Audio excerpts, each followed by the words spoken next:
ये प्रीलिम्स का जीएस का सिलेबस है, इसी पर जो बेस्ड पेपर आएगा 150 क्वेश्चन आएंगे, 200 नंबर का आएगा, 1/3 उसमें निगेटिव मार्किंग है, उसमें आपको 95 प्लस लाने हैं नेट में। कट ऑफ अगर निकालना है, सेफ साइड रहना है, टारगेट उसके लिए बनाना है सेफ साइड रहने के लिए कम से कम 105 प्लस का, तब जाके कहीं 90-95 प्लस आ पाएंगे। और सी सेट में आपने 66 नंबर लाके 33% लाके क्वालिफाई कर लिया, तो आपका प्री का कट ऑफ आराम से क्लियर हो सकता है। और इसके लिए आपको करना क्या पड़ेगा? करना यह पड़ेगा कि पढ़ाई आपको करनी पड़ेगी स्टडी फॉर सिविल सर्विसेज की, जो अपडेटेड और रिवाइज्ड समरी है, बेस बनाए, एनसीईआरटी बेस्ड है, इसमें जो बेसिक बुक्स हैं उनका ये समरी है। उसके बाद जो अभी तक का अपडेटेड और रिवाइज्ड कंपाइलेशन लिस्टिंग से पढ़ाई कर लो। ये बस इतना हो गया पूरा प्रीलिम्स का जीएस पेपर कवर, ठीक है।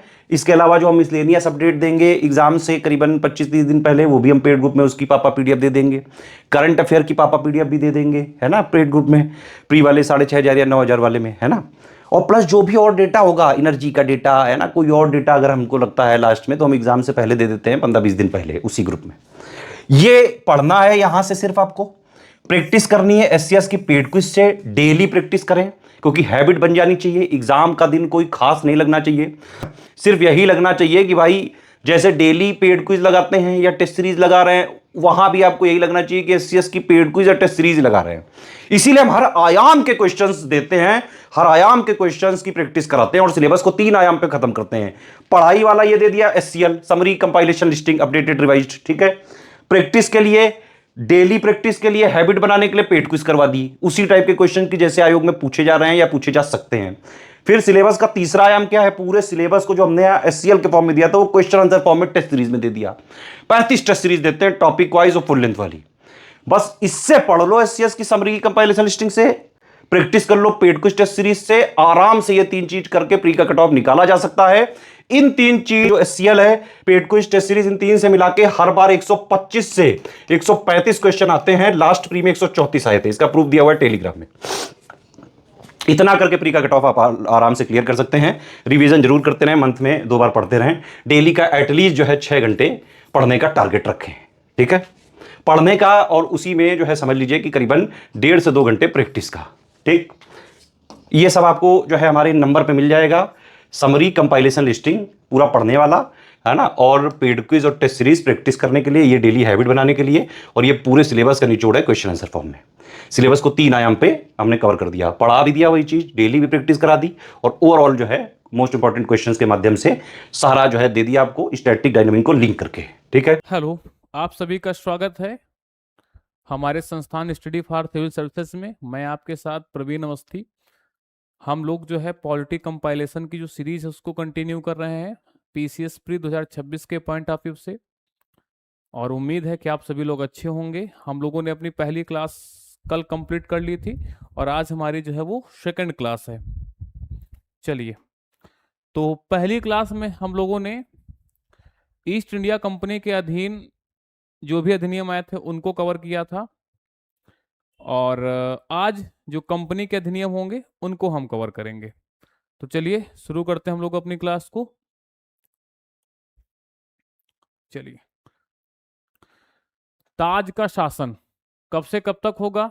1947 के अधिनियम तक। अगर हम यहां पर बात करें तो आप कहोगे सबसे पहले कौन सा आ जाएगा भाई? यहां पे भारत सरकार अधिनियम 1858, भारत सरकार अधिनियम 1858, ठीक है। ये कहां से सीधा आता है? तो आप कहोगे ब्रिटिश गवर्नमेंट से। फिर भारत परिषद अधिनियम 1892, भारत परिषद अधिनियम 1892। फिर वही मार्ले मिंटो जो सुधार हुआ था, है ना, जो मार्ले मिंटो सुधार हुआ था। चलिए, बीच में एक और आप लिख सकते हो, भारत परिषद अधिनियम, अच्छा ये कर लो पहले, इंपॉर्टेंट तो है ही, 1861। फिर आपका भारत परिषद अधिनियम, भारत परिषद अधिनियम 1892। भारत परिषद अधिनियम जो 1892 है, बेसिकली देखा जाए तो कांग्रेस के प्रभाव से कहीं ना कहीं प्रभाव आया था, है ना। कांग्रेस ने एक दबाव समूह के तौर पे काम किया और उसी के माध्यम से पारित हुआ था भारत परिषद अधिनियम 1892, जिसमें पहली बार बजट पर बोलने का अधिकार दिया गया, प्रश्न पूछने का अधिकार दिया गया। हालांकि अनुपूरक प्रश्न नहीं पूछे जा सकते थे और ना ही ये कोई बाध्यता थी कि जो प्रश्न बजट पर पूछे जाएंगे उनका उत्तर देना ही देना है। और प्रश्न पूछने के लिए 6 दिन पहले प्रश्न पूछा जाता था। उसके बाद अगर लगता था सरकार को कि नहीं हमें उत्तर देना है, तो उत्तर देती थी सरकार। इसके बाद आप देखोगे भारत परिषद अधिनियम 1909। इसके बाद क्या होगा? भारत परिषद अधिनियम, भारत परिषद अधिनियम 1909, जिसे मार्ले मिंटो सुधार कहा जाता है। इसके बाद जो अगला 1919 का अधिनियम होगा, जिसमें महत्वपूर्ण भूमिका पहले विश्व युद्ध में महात्मा गांधी के द्वारा ब्रिटिश गवर्नमेंट का किया गया सहयोग, जिसके लिए उन्हें सार्जेंट कहा गया था, जिसके लिए होम रूल लीग ने काफी प्रयास किया और एक दबाव बनाया। इन सभी दबावों के प्रयास स्वरूप आप देखेंगे कि जो है भारत शासन अधिनियम 1919 आया। भारत शासन अधिनियम 1919, जिसे कुछ उदारवादी कांग्रेसियों ने क्या कहा? Magna carta. जिसे कुछ उदारवादियों ने मैग्ना कार्टा कहा, जिसको लीड कौन कर रहा था? तो आप कहोगे सुरेंद्र नाथ बनर्जी ने। जिसको उन जो समूह है जिसमें तेज बहादुर सप्रू थे, इनको लीड कौन कर रहा था? तो आप कहोगे सुरेंद्र नाथ बनर्जी। इसीलिए इसी अधिनियम की वजह से ही आप देखेंगे कि कांग्रेस का दूसरी बार विभाजन हुआ। पहला विभाजन तो 1907 में हो गया, लेकिन दूसरी बार जो विभाजन होता है वो इसी की वजह से होता है, भारत शासन अधिनियम 1919। यहां पर कुछ मांगे पूरी की गई थी, लेकिन जो गरम दल के लोग थे वो असंतुष्ट थे और इसकी प्रशंसा उन्होंने नहीं की, जबकि जो उदारवादी ग्रुप है उनके द्वारा इसकी प्रशंसा कर दी गई। तो ये भी एक कारण था। ठीक है, चलिए फिर आप देखेंगे भारत शासन अधिनियम 1935।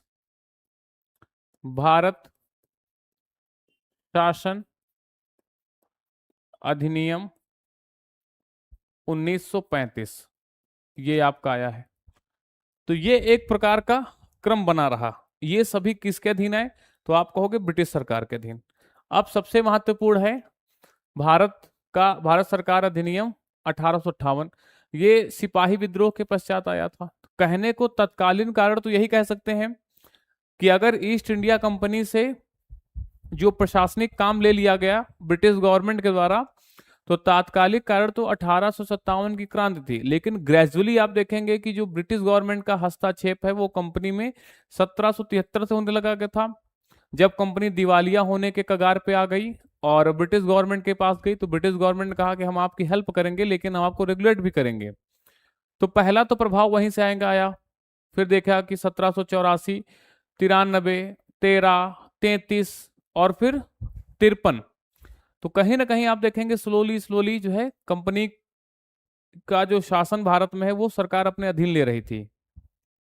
और फिर कंपनी को 1874 में समाप्त ही कर दिया गया। ठीक है, ब्रिटिश संसद को ईस्ट इंडिया कंपनी की गतिविधियों को समाप्त करने के लिए प्रेरित किया। सिपाही विद्रोह को भारत का पहला स्वतंत्रता संग्राम भी कहा जाता है। वो सब हिस्ट्री कहानी है कि पहला स्वतंत्रता संग्राम किसने कहा, तो आप कहोगे वीर सावरकर ने। और भारत का पहला स्वतंत्रता संग्राम नाम की जो पुस्तक है मराठी में किसने लिखी, वीर सावरकर ने, इंडिया हाउस में लंदन में बैठ करके। हालांकि उसको प्रकाशित होने पर प्रतिबंध लगा दिया गया था और चोरी छुपे कहां पर, हॉलैंड में वो पुस्तक प्रकाशित हुई है। चोरी छुपे हॉलैंड में वो पुस्तक प्रकाशित हुई, मराठी मूल की पुस्तक थी। वो सब चीजें हिस्ट्री में आप पढ़ेंगे। इसके बाद भारत सरकार क्षेत्रों और राजस्व की शक्तियों को ब्रिटिश ताज में स्थानांतरित कर दिया गया। अब हमारी स्थिति वो हो गई थी जैसे कि ब्रिटिश के लोगों की स्थिति होनी चाहिए थी। हमारा शासन भी सेम उसी तरीके का होना चाहिए जैसे कि ब्रिटेन में लोगों का होना, क्योंकि हम भी ब्रिटिश क्राउन के अधीन है। भाई ऐसा तो नहीं है कि हमारे देश का राष्ट्र प्रमुख कौन है, राष्ट्रपति है। तो राष्ट्र इंदिरा कॉल से लेकर के मुख्य भूमि देकर देख इंदिरा पॉइंट तक है वैसे तो, और किबीथू से लेकर के कहां तक है, सर क्रीक तक है। तो चाहे अरुणाचल प्रदेश हो, चाहे मणिपुर हो, चाहे केरला हो, चाहे जम्मू कश्मीर हो, चाहे उत्तर प्रदेश हो, भारत का राष्ट्रपति भेदभाव तो करेगा नहीं, चाहे वो अंडमान निकोबार का निवासी हो, चाहे लक्षद्वीप का निवासी हो।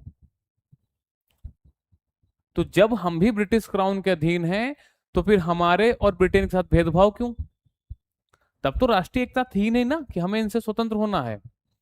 ये चीजें धीरे धीरे, अब लोग पढ़े लिखे आगे होंगे, वो वेस्टर्न जाएंगे, कई क्रांतियां होंगी, उनको देखेंगे, उनके विषय में हमारे बुद्धिजीवी लोग पढ़ेंगे, तब पता चलेगा कि अच्छा एक ऐसा भी है कि देश हमारा है तो शासन भी हम करेंगे, कई सारे देश स्वतंत्र होंगे।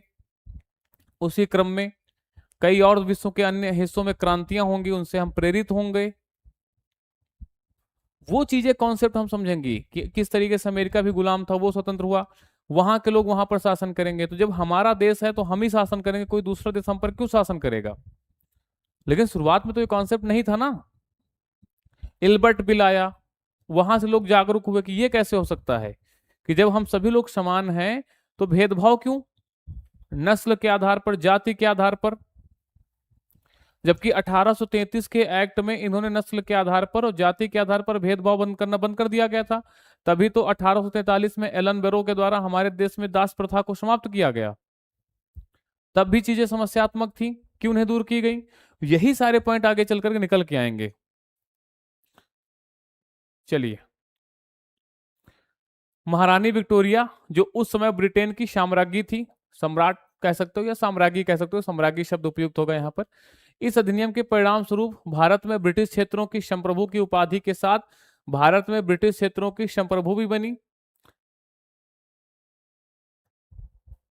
जबकि 1784 में ब्रिटिश पोजीशन हमारे यहाँ पे घोषित किया गया था, है ना। यहां पर अब वो क्या बनी, साम्राज्ञी बन गई। इस अधिनियम में भारत को एक प्रत्यक्ष ब्रिटिश उपनिवेश बना दिया। इस अधिनियम ने विवादास्पद डॉक्ट्रिन ऑफ लैप्स को समाप्त कर दिया। वो डॉक्ट्रिन ऑफ लैप्स कौन लेके आया था? लॉर्ड डलहौजी, राज्य हड़प की नीति, जिसमें मुख्य बिंदु थे कि अगर किसी का कोई प्राकृतिक उत्तराधिकारी नहीं है तो वो क्षेत्र कहां पर मिल जाएगा? ब्रिटिश क्षेत्र में, है ना। तो उसको समाप्त कर दिया डॉक्ट्रिन ऑफ लैप्स, जो कि लॉर्ड डलहौजी द्वारा लाया गया था, जिसका पहला शिकार सतारा हुआ था महाराष्ट्र का। ऐसे भारतीय राजा जिनका कोई उत्तराधिकारी नहीं, वो ब्रिटेन के प्रत्यक्ष नियंत्रण में होंगे। इसका पहला शिकार महाराष्ट्र का सतारा हुआ। और याद रखिएगा, अवध डॉक्ट्रिन ऑफ लैप्स का शिकार नहीं था, याद रखिएगा। Note, Awadh doctrine of lapse का शिकार नहीं था, डॉक्ट्रिन ऑफ लैप्स का शिकार नहीं हुआ था। फिर सर, बहुत लोग यहाँ कंफ्यूज रहते हैं।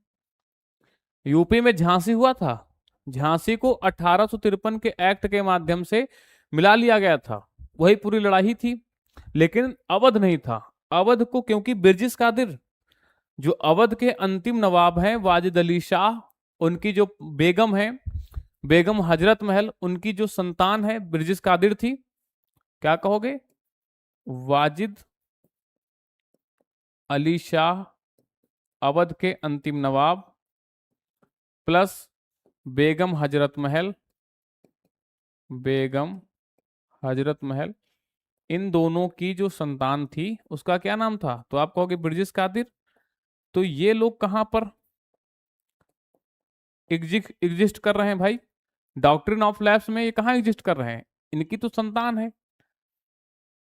अब क्यों अपरिहार्य हो गया था डलहौजी के लिए?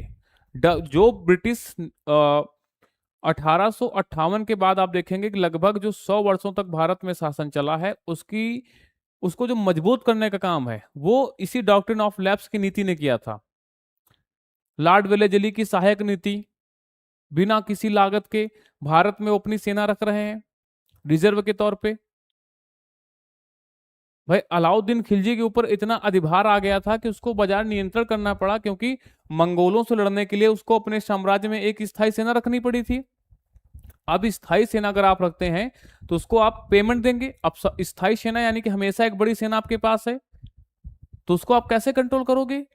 इतना तो राजस्व है नहीं। उसने घड़ी और चरी कर लगाया, बाजार नियंत्रण कर दिया कि अगर हम 10 रुपए किसी सैनिक को दे रहे हैं तो बाजार में जो भी उसकी आवश्यक चीजें हैं वो 8 रुपए तक आ जाएं। तो उसने हर एक वस्तु का रेट तय कर दिया। लेकिन बात यह है कि अब यहां पर भारत में अगर साम्राज्य करना है, और बताओ ब्रिटेन की सेना आकर के यहां पर रजवाड़ों के यहाँ रह रही है, उसका पेमेंट वो रजवाड़े दे रहे हैं, उनका खर्चा, खाना पीना, रहने का व्यवस्था वो सब रियासतें कर रही हैं। इससे अच्छा क्या हो सकता था? देश में आकर के एक भारी सेना, यूरोपियन सेना निवास कर रही है, और है वो किसके इशारे पे काम करेगी? ईस्ट इंडिया कंपनी के इशारे पर। लेकिन उसको वेतन कौन दे रहा है? भारत की रियासतें अच्छी लाइफ स्टाइल दे रही हैं, पेमेंट दे रही हैं, और क्या चाहिए?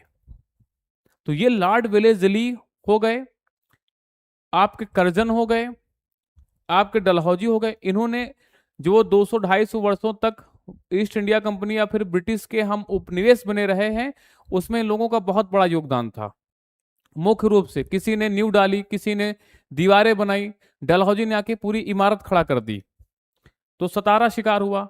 तो अवध को किस आधार पर इन्होंने मर्ज किया? तो आप कहोगे कुशासन के आरोप पर, है ना? क्या कहोगे? जेम्स आउटरम की रिपोर्ट, जेम्स आउटरम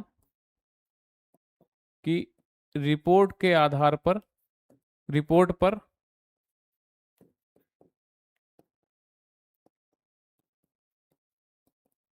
आधार पर कुशासन का आरोप लगाकर, कुशासन का आरोप लगाकर, ठीक है, इसे मिलाया गया कहां पर? तो आप कहोगे ब्रिटिश गवर्नमेंट में, ठीक है, ना कि डॉक्ट्रिन ऑफ लैप्स। इस चीज को याद रखना है।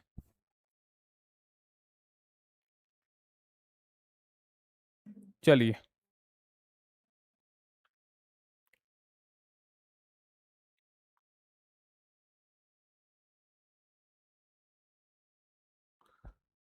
अगला है the government of India act of 1858 is also known as an act of the better government of India. इसे क्या कहते हैं? भारत के बेहतर शासन के लिए एक अधिनियम। हालांकि एक प्रकार के छलावा था, इससे ज्यादा कुछ भी नहीं, एक छलावे से ज्यादा कुछ भी नहीं था।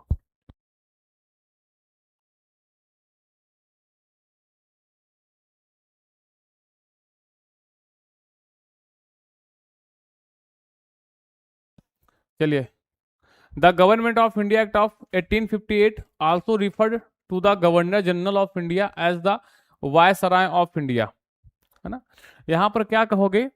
1858 द्वारा भारत सरकार अधिनियम में गवर्नर जनरल ऑफ इंडिया को भारत का वायसराय भी कहा जाने लगा।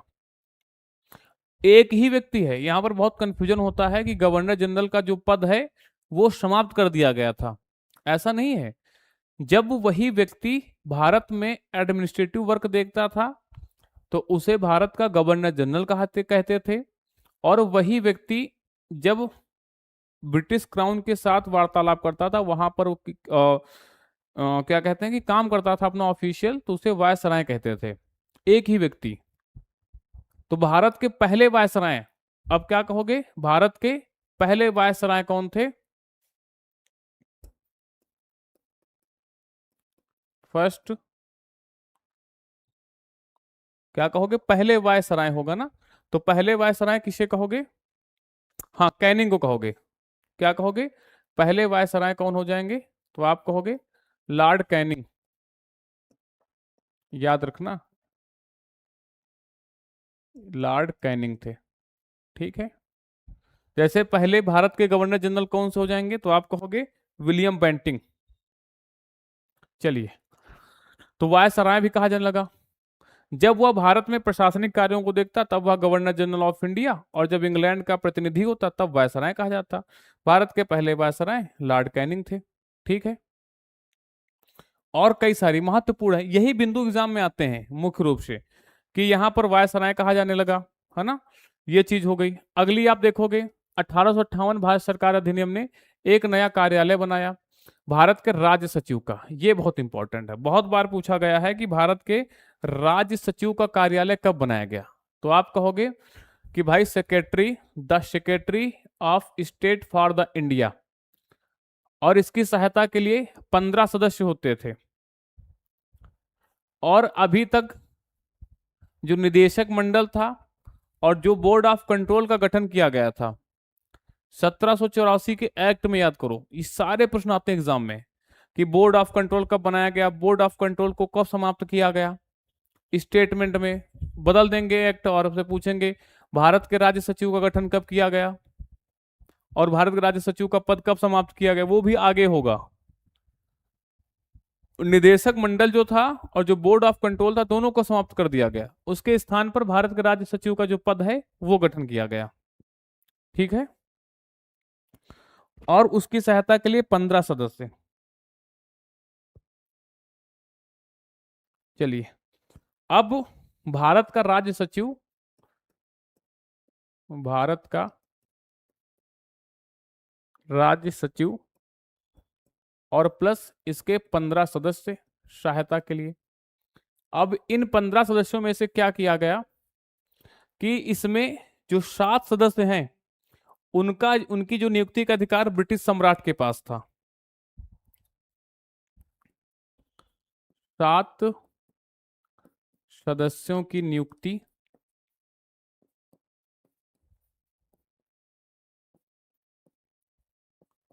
ब्रिटिश सरकार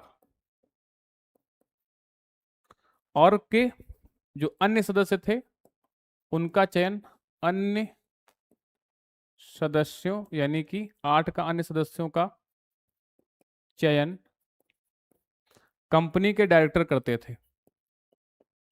कंपनी के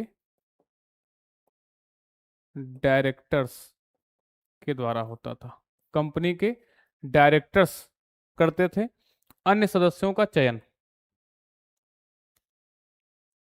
चलिए, और भारत सचिव के पास अधिकार कौन कौन से थे, तो आप कहोगे भारतीय मामलों के अधीक्षण, निदेशन और नियंत्रण। भारतीय मामलों के अधीक्षण, निदेशन और नियंत्रण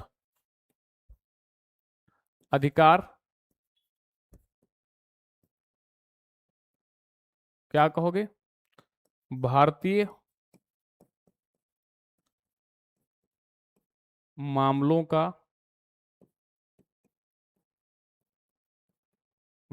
के अधीक्षण, निदेशन एवं नियंत्रण, क्या कहोगे, नियंत्रण का अधिकार। भारतीय मामलों के अधीक्षण, निदेशन और नियंत्रण, इनमें से कोई भी एक हटा देंगे, पूछेंगे बताओ सही है गलत हो जाएगा, ऐसे प्रश्न आते हैं। ठीक है, चलिए आगे देखते हैं। अब यहां पर क्या किया गया, जो धन का बहिर्गमन हुआ था, बोर्ड ऑफ कंट्रोल का वेतन भारतीय राजकोष से दिया जा रहा था। अब कहानी क्या गई कि इन सभी का वेतन, क्या कहोगे, इन सभी का वेतन कहां से दिया जा रहा था, तो आप कहोगे भारतीय राजस्व से। भारतीय राजस्व से इनका वेतन दिया जाता था। ये भी तो धन का बहिर्गमन का सिद्धांत एक है, यहां पर चीजें क्लैश होंगी, है ना, ये सारी चीजें यहां पर हैं। चलिए, अच्छा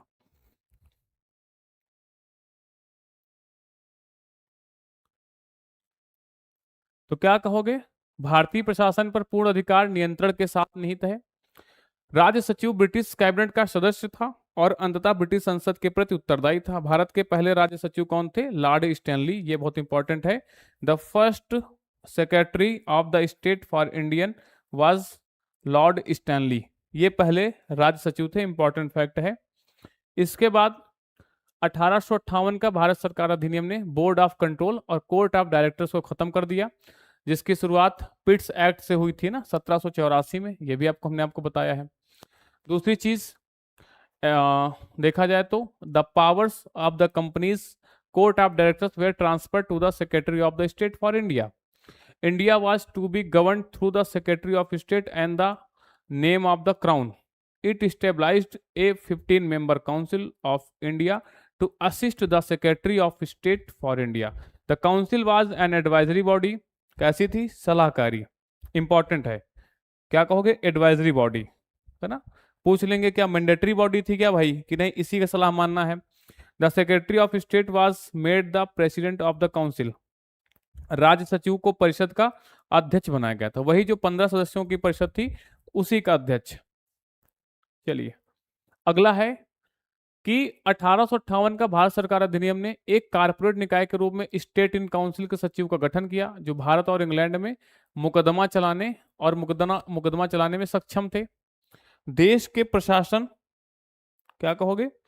देश के प्रशासन के लिए भारतीय सिविल सेवा की स्थापना की जानी थी। भारतीयों के लिए भी सेवा में भर्ती होने का प्रावधान था।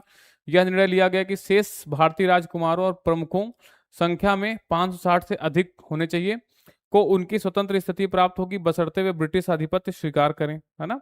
ऐसा कहा गया जो रियासतें थी वो आधिपत्य स्वीकार कर लें, उनके साथ मतलब डॉक्ट्रिन ऑफ लैप्स वाला सिद्धांत लागू नहीं किया जाएगा। हालांकि स्टार्टिंग में जो खून खराबा हुआ वो तो हुआ ही। उसके बाद 1858 के कानून का प्रमुख उद्देश्य प्रशासनिक मशीनरी में सुधार था, जिसके माध्यम से इंग्लैंड में भारतीय सरकार का अधीक्षण और उसका नियंत्रण हो सकता था। इसने भारत में प्रचलित शासन प्रणाली में कोई विशेष परिवर्तन नहीं किया। जो भी चीज हुआ वही बोर्ड ऑफ कंट्रोल और बोर्ड ऑफ डायरेक्टर्स को समाप्त करके राज्य सचिव और उसके परिषद का गठन किया गया। उसका जो वेतन है वो भारत से दिया जाने लगा। हमें सीधे ब्रिटिश क्राउन के अधीन कर दिया गया। राज्य सचिव नाम के एक नए पद का गठन हुआ, जिसमें स्टैनली की नियुक्ति हुई।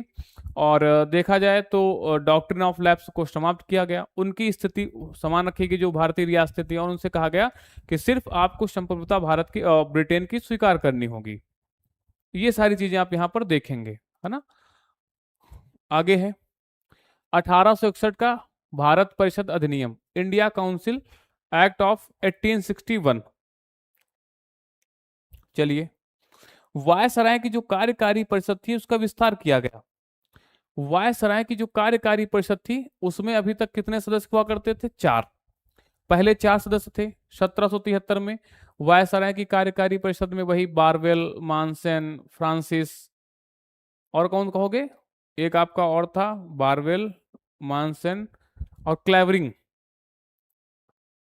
फिर 1784 में सुधार किया गया, एक सदस्य को वहां पर घटाया गया, एक सदस्य को घटा दिया गया, 3 कर दिया गया। फिर 1833 के भारत सरकार अधिनियम में एक सदस्य को ऐड किया गया। वो कौन सा था? विधि विशेषज्ञ। पहली नियुक्ति किसकी हुई? लॉर्ड मैकाले की।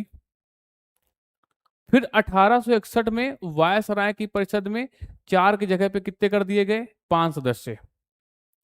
क्या कहोगे? 5वां सदस्य जोड़ा गया। 1861 का भारत परिषद अधिनियम ब्रिटिश संसद का एक अधिनियम था, जिसने गवर्नर जनरल की परिषद में महत्वपूर्ण अब भारत में परिवर्तन हुआ।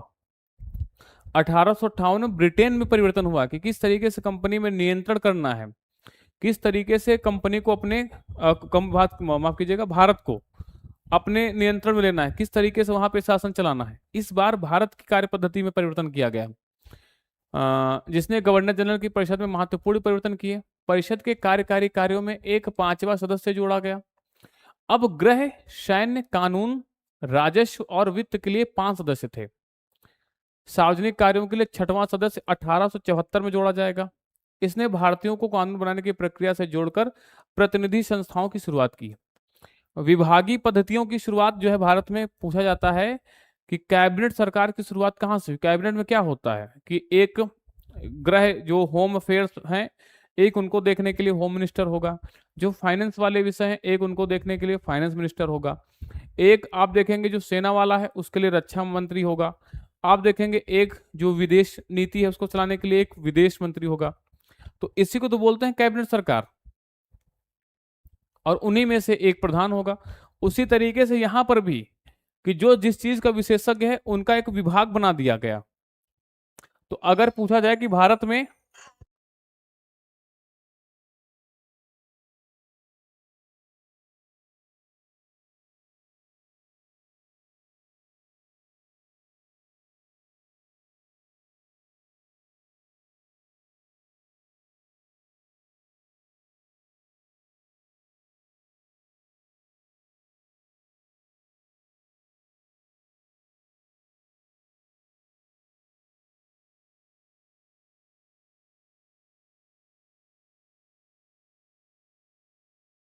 चलिए, तो क्या कहोगे, पांचवा सदस्य जोड़ा गया। तो कैबिनेट सरकार की जो शुरुआत है वो यहीं से मानी जाती है। अगर आपसे पूछा जाए कि भारत में कैबिनेट सरकार की शुरुआत कब हुई है, तो आप कहोगे 1861 के अधिनियम से।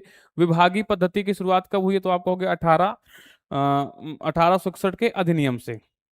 ठीक है। और आप देखेंगे विधि बनाने के लिए वायसराय की कार्य परिषद में न्यूनतम 6 और अधिकतम 15 सदस्यों को नियुक्त कर कार्यकारी परिषद का विस्तार कर दिया गया यहाँ पर, है ना। ये सारी चीजें हैं। और इनका जो कार्यकाल है वो 2 वर्षों का था, और इनमें से जो आधे सदस्य हैं वो गैर सरकारी थे। चलिए अब आगे देखते हैं। इस प्रकार यह प्रदान किया गया कि वायसराय को कुछ भारतीयों को अपनी विस्तारित परिषद के गैर सरकारी सदस्यों के रूप में नामित करना चाहिए। भले ही भारतीयों को नामांकित किया गया था, ठीक है, लेकिन नामांकित ही किया गया था केवल, है ना, बिल्कुल शांत। इनको गूंगा बहरा बना करके शामिल किया गया था।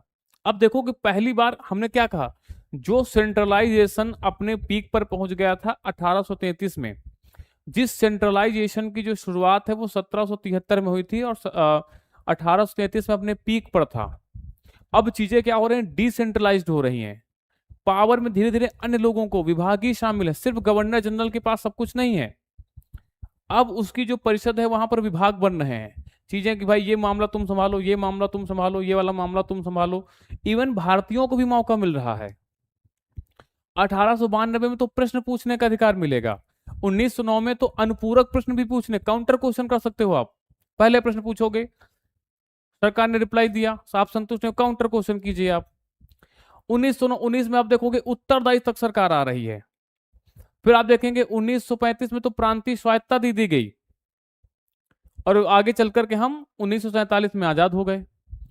तो चीजें कोई आप देखेंगे क्रमिक संवैधानिक तरीके से ही हो रही हैं, क्रमिक हो रही हैं। हालांकि हमें बहुत पहले मिल जानी चाहिए थी, दुर्भाग्यवश नहीं मिली, लेकिन धीरे धीरे ये छोटी छोटी अचीवमेंट हमारी रही हैं। कहां भारतीयों को वो इतनी बिल्कुल निचली नजरों से देखते थे ब्रिटेन वाले, इंग्लैंड वाले, अब हमें वो अपने साथ बैठने दे रहे हैं, हमें अपने अधिकार मिल रहे हैं। तो क्या कहोगे, भले ही नामांकित किया गया था, लेकिन इसमें भारतीयों को शामिल करने के लिए कोई वैधानिक प्रावधान नहीं था। गवर्नर जनरल की परिषद को विधायी उद्देश्यों के लिए बढ़ा दिया गया।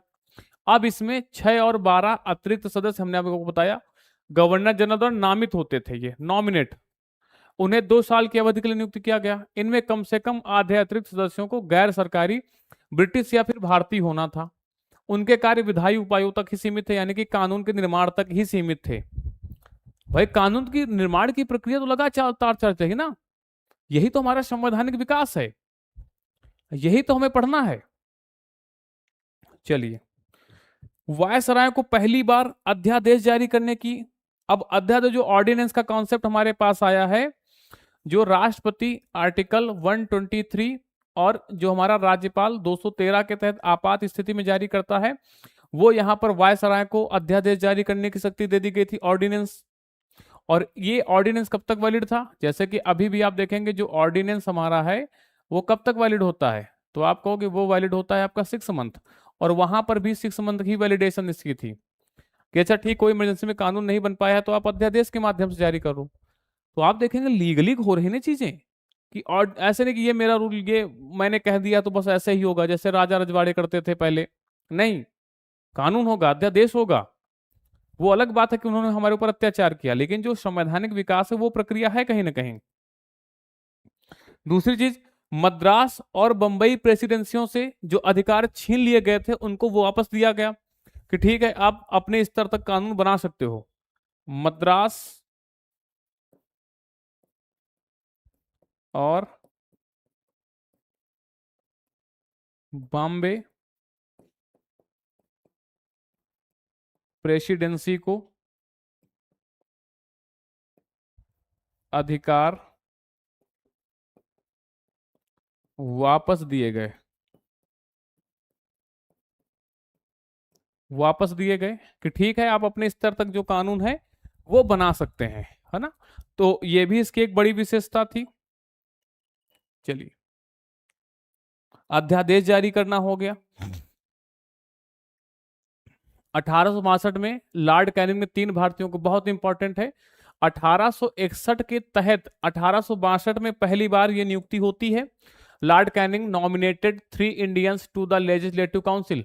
विधान परिषद में 3 भारतीयों को कौन कौन से था? The raja of Banaras, the maharaja of Patiala and sir Dinkar Rao. इन 3 लोगों की नियुक्ति थी। हालांकि इनके पास कोई बहुत विशेष अधिकार नहीं थे, सिर्फ अब लेकिन भारतीयों की पहुंच तो हुई ना। The Indian councils act of 1861 initiated the process of decentralization by restoring legislative powers to the Madras and Bombay presidencies. जो डिसेंट्रलाइजेशन क्या है? शक्तियों का किन्हीं अन्य लोगों के हाथ में जाना और शक्तियों का किसी एक ही व्यक्ति में आना, ये क्या है? सेंट्रलाइजेशन। तो जो मद्रास और बॉम्बे प्रेसिडेंसी से कानून बनाने का अधिकार छीन लिया गया था। इवन 1833 में तो विलियम बेंटिंग को भारत का ही गवर्नर जनरल कहा जाने लगा, अभी तक तो बंगाल का था। अब क्या कहा गया था? भारत का। अब फिर से मद्रास और बॉम्बे प्रेसिडेंसी को कानून बनाने की शक्ति दी गई। ये क्या है? विकेंद्रीकरण है सत्ता का। Decentralization by restoring legislative powers to the Madras and Bombay presidencies which were taken away by the charter act of 1833, जो उनसे 1833 के अधिनियम में छीन लिया गया था। Thus, the act reversed the trend of centralization started by the Regulating Act 1773 and reached its peak। हमने क्या कहा था? अपने पीक पर, अपने सबसे ऊंचाई पर चार्टर एक्ट ऑफ 1833। क्यों? गवर्नर जनरल भारत का। This policy of legislative development lead the complete internal autonomy of the provinces by 1937। और क्या होता है? 1937 में प्रांतों को स्वायत्तता दे दी जाती है भारत सरकार अधिनियम 1935 द्वारा।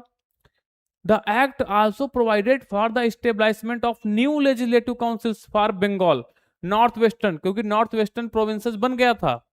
1834 में उसको बंगाल प्रेसिडेंसी से अलग कर दिया गया। 17 मार्च 1866 को वहां पर हाई कोर्ट की स्थापना हुई, जो कि आप देखेंगे देश का, कंट्री का वो 4th हाई कोर्ट था।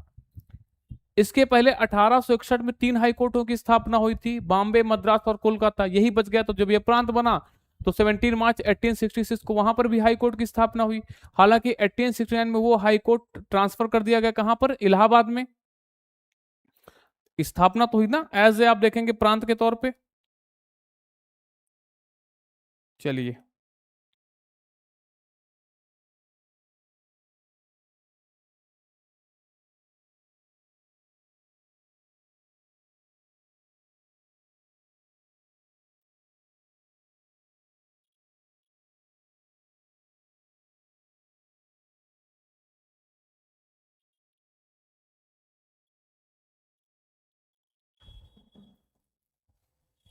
चलिए।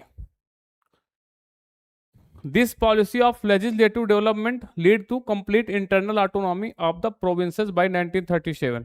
The act also provided for the establishment of new legislative councils for Bengal, northwestern provinces and Punjab, which were established in 1862, 1886 and 1897. अब आपके लिए इंपॉर्टेंट कौन सा है? 1862 वाला, जो कि कौन सा हो जाएगा? नॉर्थ वेस्टर्न, उत्तर पश्चिमी प्रांत।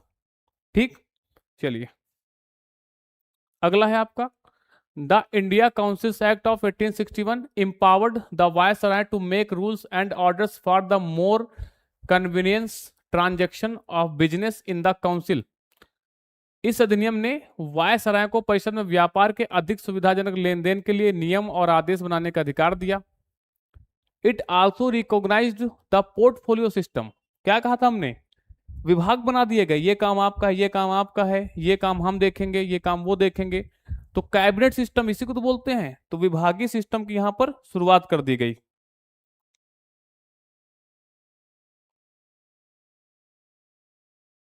चलिए, पोर्टफोलियो सिस्टम इंट्रोड्यूस किया गया बाय लॉर्ड कैनिंग इन 1859। ठीक है। It is also called the development system, departments, माफ कीजिएगा, डिपार्टमेंट सिस्टम, विभागीय सिस्टम या portfolio system. Under it A member of the viceroy's council was placed in charge of one or more department of the government and was authorized to issue the final orders of the council on the affairs of his department. No bill relating to public revenue or debt, military, religion or foreign affairs could be passed without the consent of the governor general.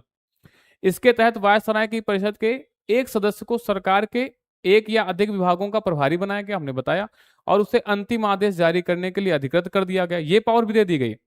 अपने विभाग के मामलों पर परिषद के सार्वजनिक राजस्व या ऋण, सैन्य धर्म, विदेशी मामलों संबंधित कोई भी विधेयक गवर्नर जनरल की सहमति के बिना पारित, ये वाले जो मामले थे इनमें अंतिम सहमति इसकी लेनी होती है, जैसे कि राष्ट्रपति की लेनी होती है पर किसी भी मुद्दे पर। सेम वो कंडीशन यहां पर बनी है।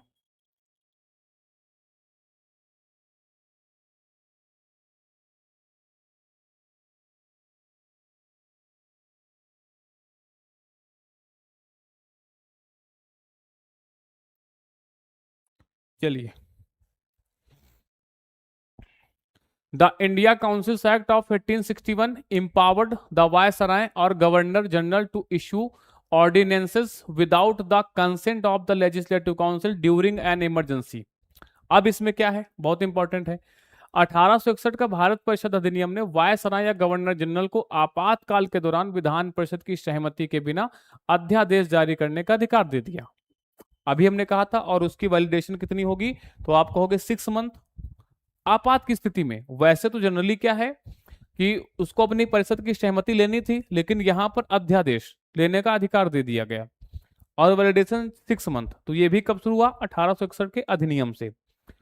दूसरी चीज, ब्रिटेन में भारत के राज्य सचिव भी गवर्नर जनरल की परिषद द्वारा पारित किसी भी अधिनियम को भंग कर सकते थे। भारत के राज्य सचिव कब बना था पद, याद है, अभी पीछे लॉर्ड स्टैनली की नियुक्ति हुई थी।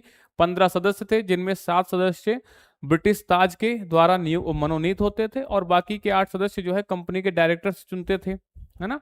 और उनका अध्यक्ष कौन था, भारत का राज्य सचिव। जनरल की परिषद द्वारा पारित किसी भी अधिनियम को भंग कर सकते थे। कोई अधिनियम भारत में गवर्नर जनरल और उसकी परिषद ने बनाया तो उसको भंग करने का अधिकार किसके पास है, भारत का राज्य सचिव और उसकी परिषद के पास है ना। ये चीज है, अंतिम अधिकार भी उन्हीं के पास दिया गया, ये चीज आपको याद रखनी है। चलिए, अच्छा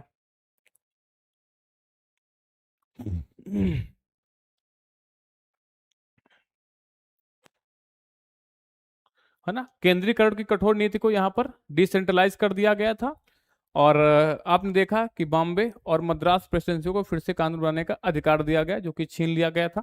तो ये भी चीज हो गई है।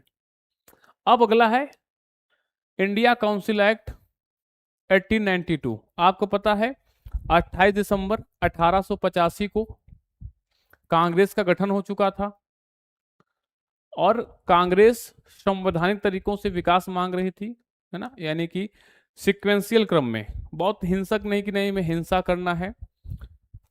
तो आप देखेंगे उसी के माध्यम से थोड़ा सा आप कह सकते हो कहीं ना कहीं उसका प्रभाव था इंडियन काउंसिल एक्ट 1892 में।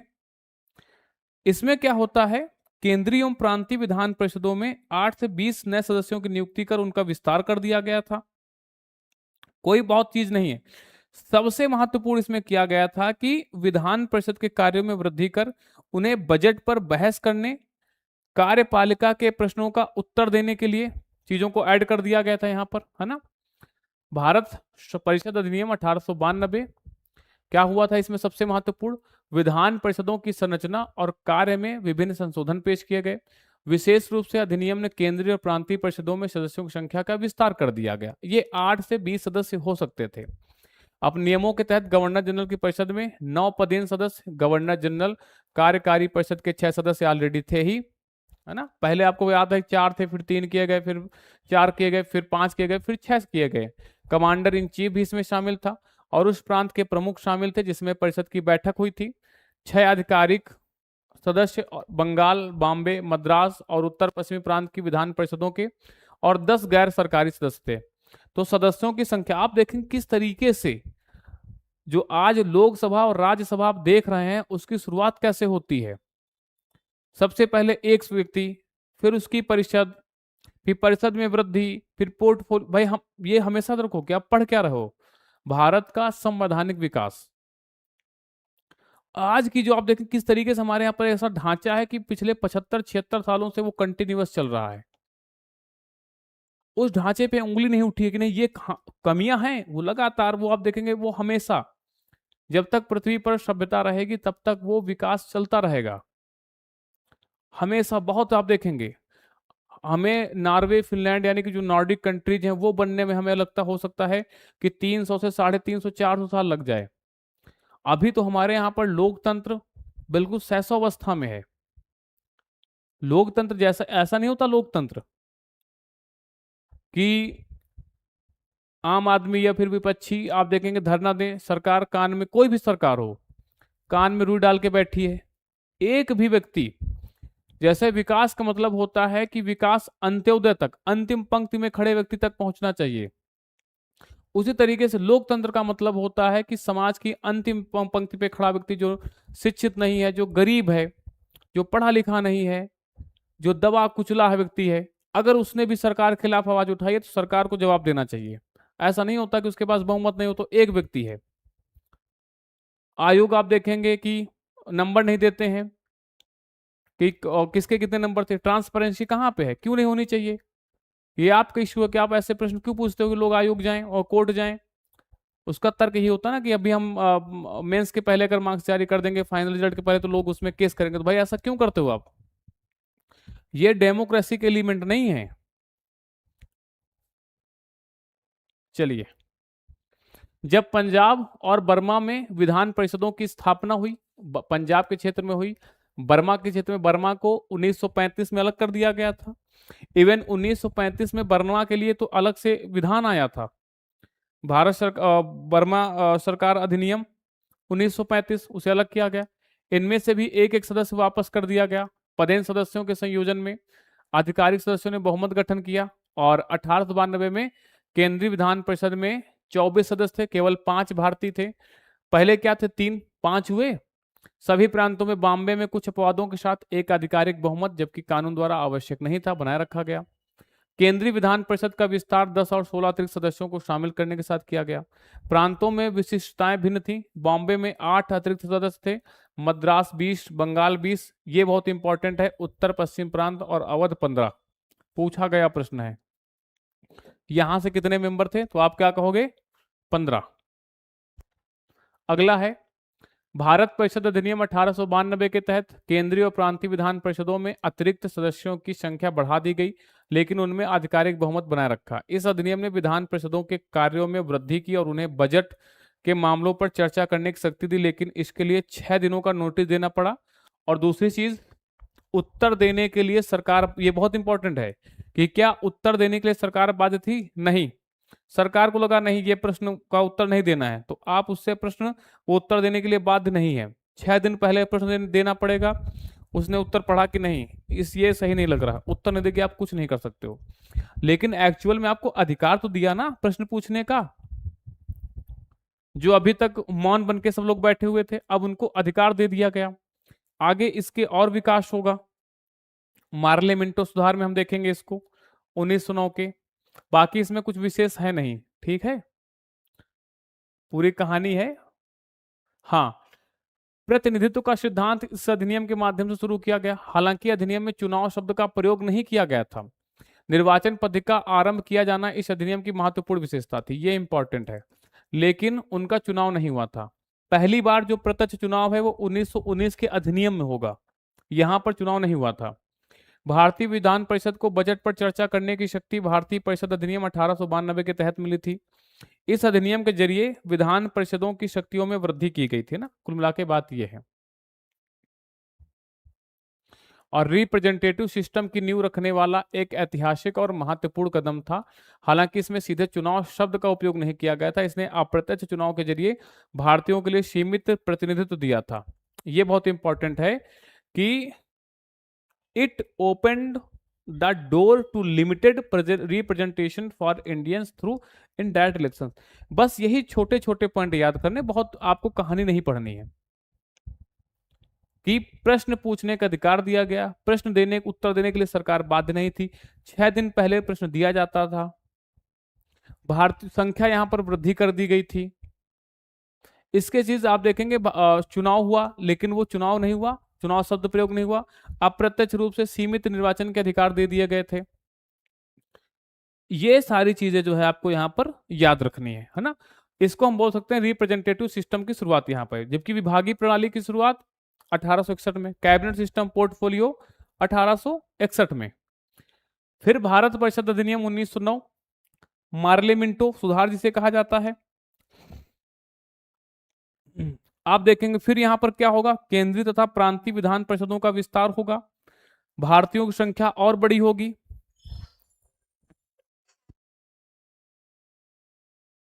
ठीक है, जो भारत में वायसराय की परिषद होगी उसमें सच्चिदानंद सिन्हा की नियुक्ति होगी। किसकी?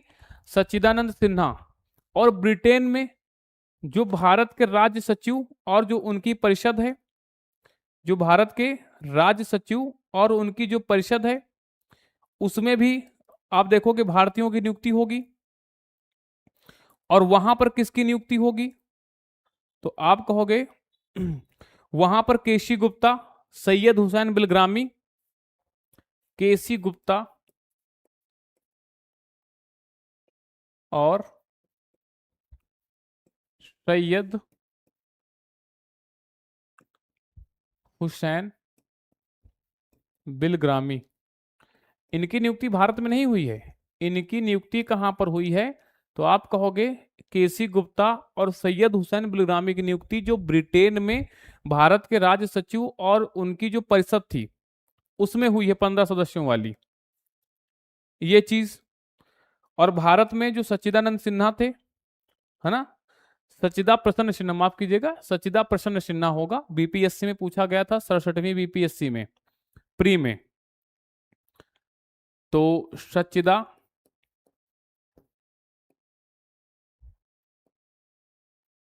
सच्चिदा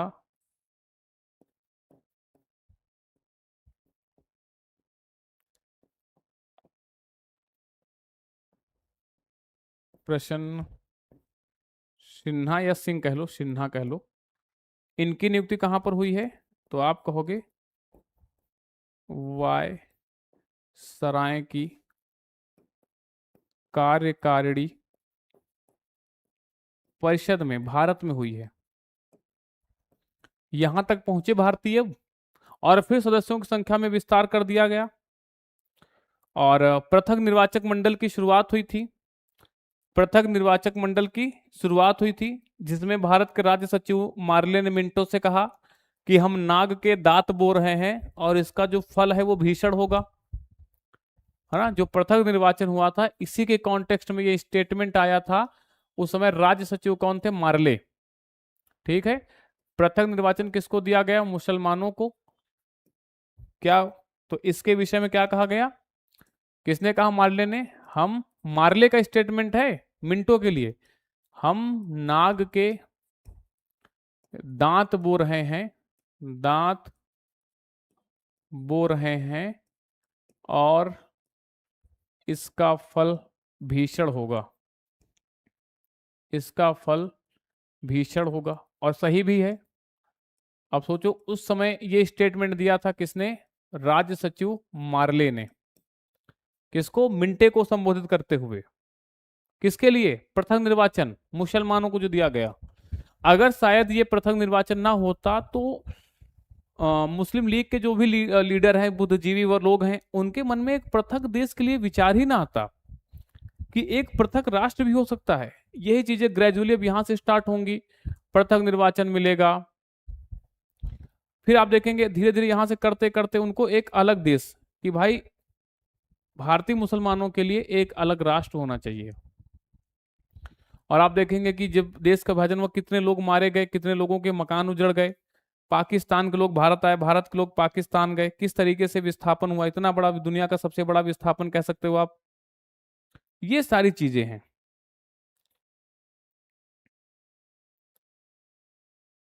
चलिए, तो भारत परिषद अधिनियम 1919 को मार्ले मिंटो सुधार के रूप में भी जाना जाता है। लॉर्ड मार्ले उसमें भारत के तत्कालीन राज्य सचिव, मिंटो के चौथे अर्ल भारत के तत्कालीन वायसराय थे। जॉन मार्ले लिबरल सरकार के सदस्य थे, है ना। ये जो है मार्ले भारत सचिव लिबरल गवर्नमेंट के सदस्य थे। सुधारों की आवश्यकता पर बल देने के लिए गोपाल कृष्ण गोखले ने इंग्लैंड में मार्ले से मुलाकात की थी। बहुत इंपॉर्टेंट है कि किसने मार्ले से मुलाकात की थी? गोपाल कृष्ण गोखले ने, है ना। आगा खां के नेतृत्व में शिमला प्रतिनियुक्ति नामक मुस्लिम अभिजात वर्ग के एक समूह ने लॉर्ड मिंटो से मुलाकात की इधर भारत में। ठीक है, इधर भारत में उधर वहां पर मुलाकात हुई। और अक्टूबर 1906 में योगदान के मूल्य को देखते हुए मुसलमानों के लिए अलग निर्वाचक मंडल और उनकी संख्यात्मक ताकत से अधिक प्रतिनिधित्व की मांग की गई। ठीक है, शिमला समझौता इधर होता है, उसके बाद मुस्लिम लीग की स्थापना आप सभी जानते ही हैं। दूसरी चीज, 1909 ने केंद्रीय और प्रांतीय दोनों विधान परिषदों के आकार में काफी वृद्धि की। अब देखो लगातार सदस्यों की संख्या बढ़ रही, क्योंकि शासन इतना बड़ा हो गया है, ना पुर्तगाली बचे हैं, ना ही भारत में कोई स्थानीय शक्ति बची है, सब पूरा ब्रिटेन का अधिकार चल रहा है। और जो रियासतें हैं वो भी ब्रिटेन के अधीन ही हैं, और इनको एक ऐसी सरकार बनानी है जो लंबे समय तक काम कर सके। तो आप कहोगे पूर्ण आधिकारिक सदस्यों को छोड़कर के केंद्रीय विधान परिषद में सदस्यों की संख्या 16 से बढ़ाकर 60 कर दी गई। प्रांतीय विधान परिषदों में सदस्यों की संख्या एक समान नहीं थी, बंगाल, मद्रास, बंबई अलग अलग जगह पे अलग अलग थी, है ना। प्रत्येक में 50 सदस्य थे, जबकि पंजाब, बर्मा और असम की विधान परिषदों में केवल 30 सदस्य थे। वहां पे पॉपुलेशन भी कम थी। विधान परिषदों के सदस्य केंद्र और प्रांतों दोनों में 4 श्रेणियों के होने थे। ठीक है, पदेन सदस्य होंगे, गवर्नर जनरल और उनकी कार्यकारी परिषद के सदस्य, फिर नॉमिनेटेड मेंबर जो गवर्नर जनरल द्वारा नॉमिनेटेड थे, फिर सरकारी अधिकारी होंगे, और नामित गैर आधिकारिक सदस्य गवर्नर जनरल द्वारा मनोनीत लेकिन सरकारी अधिकारी नहीं थे, और निर्वाचित सदस्य भारतीय लोगों की विभिन्न श्रेणियों द्वारा चुने गए। निर्वाचित सदस्य अप्रत्यक्ष रूप से चुने गए थे और स्थानीय निकायों, वाणिज्यिक मंडलों से थे। जमींदारों, विश्वविद्यालयों, व्यापारियों के समुदायों और मुसलमानों स्थानीय निकायों ने एक निर्वाचक मंडल का चुनाव किया जो प्रांतीय विधान परिषदों के सदस्यों का चुनाव करेगा। ये सदस्य बदले में केंद्रीय विधान परिषद के सदस्यों का चुनाव करेंगे। ठीक है, इसके बदले में क्या होगा कि वो जो केंद्रीय विधान परिषद है उसके सदस्यों का चुनाव किया जाएगा। भारत परिषद अधिनियम 1909 ने केंद्रीय विधान परिषद में आधिकारिक बहुमत बरकरार रखा, लेकिन प्रांतीय विधान परिषदों को गैर सरकारी बहुमत की अनुमति दी। कुल मिलाकर प्रांतीय परिषदों में एक गैर निर्वाचित बहुमत था, क्योंकि कुछ गैर सरकारी सदस्यों को मनोनीत किया गया था, गैर सरकारी सदस्यों को। ठीक है, ये चीज आपको यहां पर याद रखनी है। बाकी फैक्ट तो बहुत सारे हैं, वो फैक्ट आपको पढ़ने ही पढ़ने हैं, है ना। इसके बाद अगर देखा जाए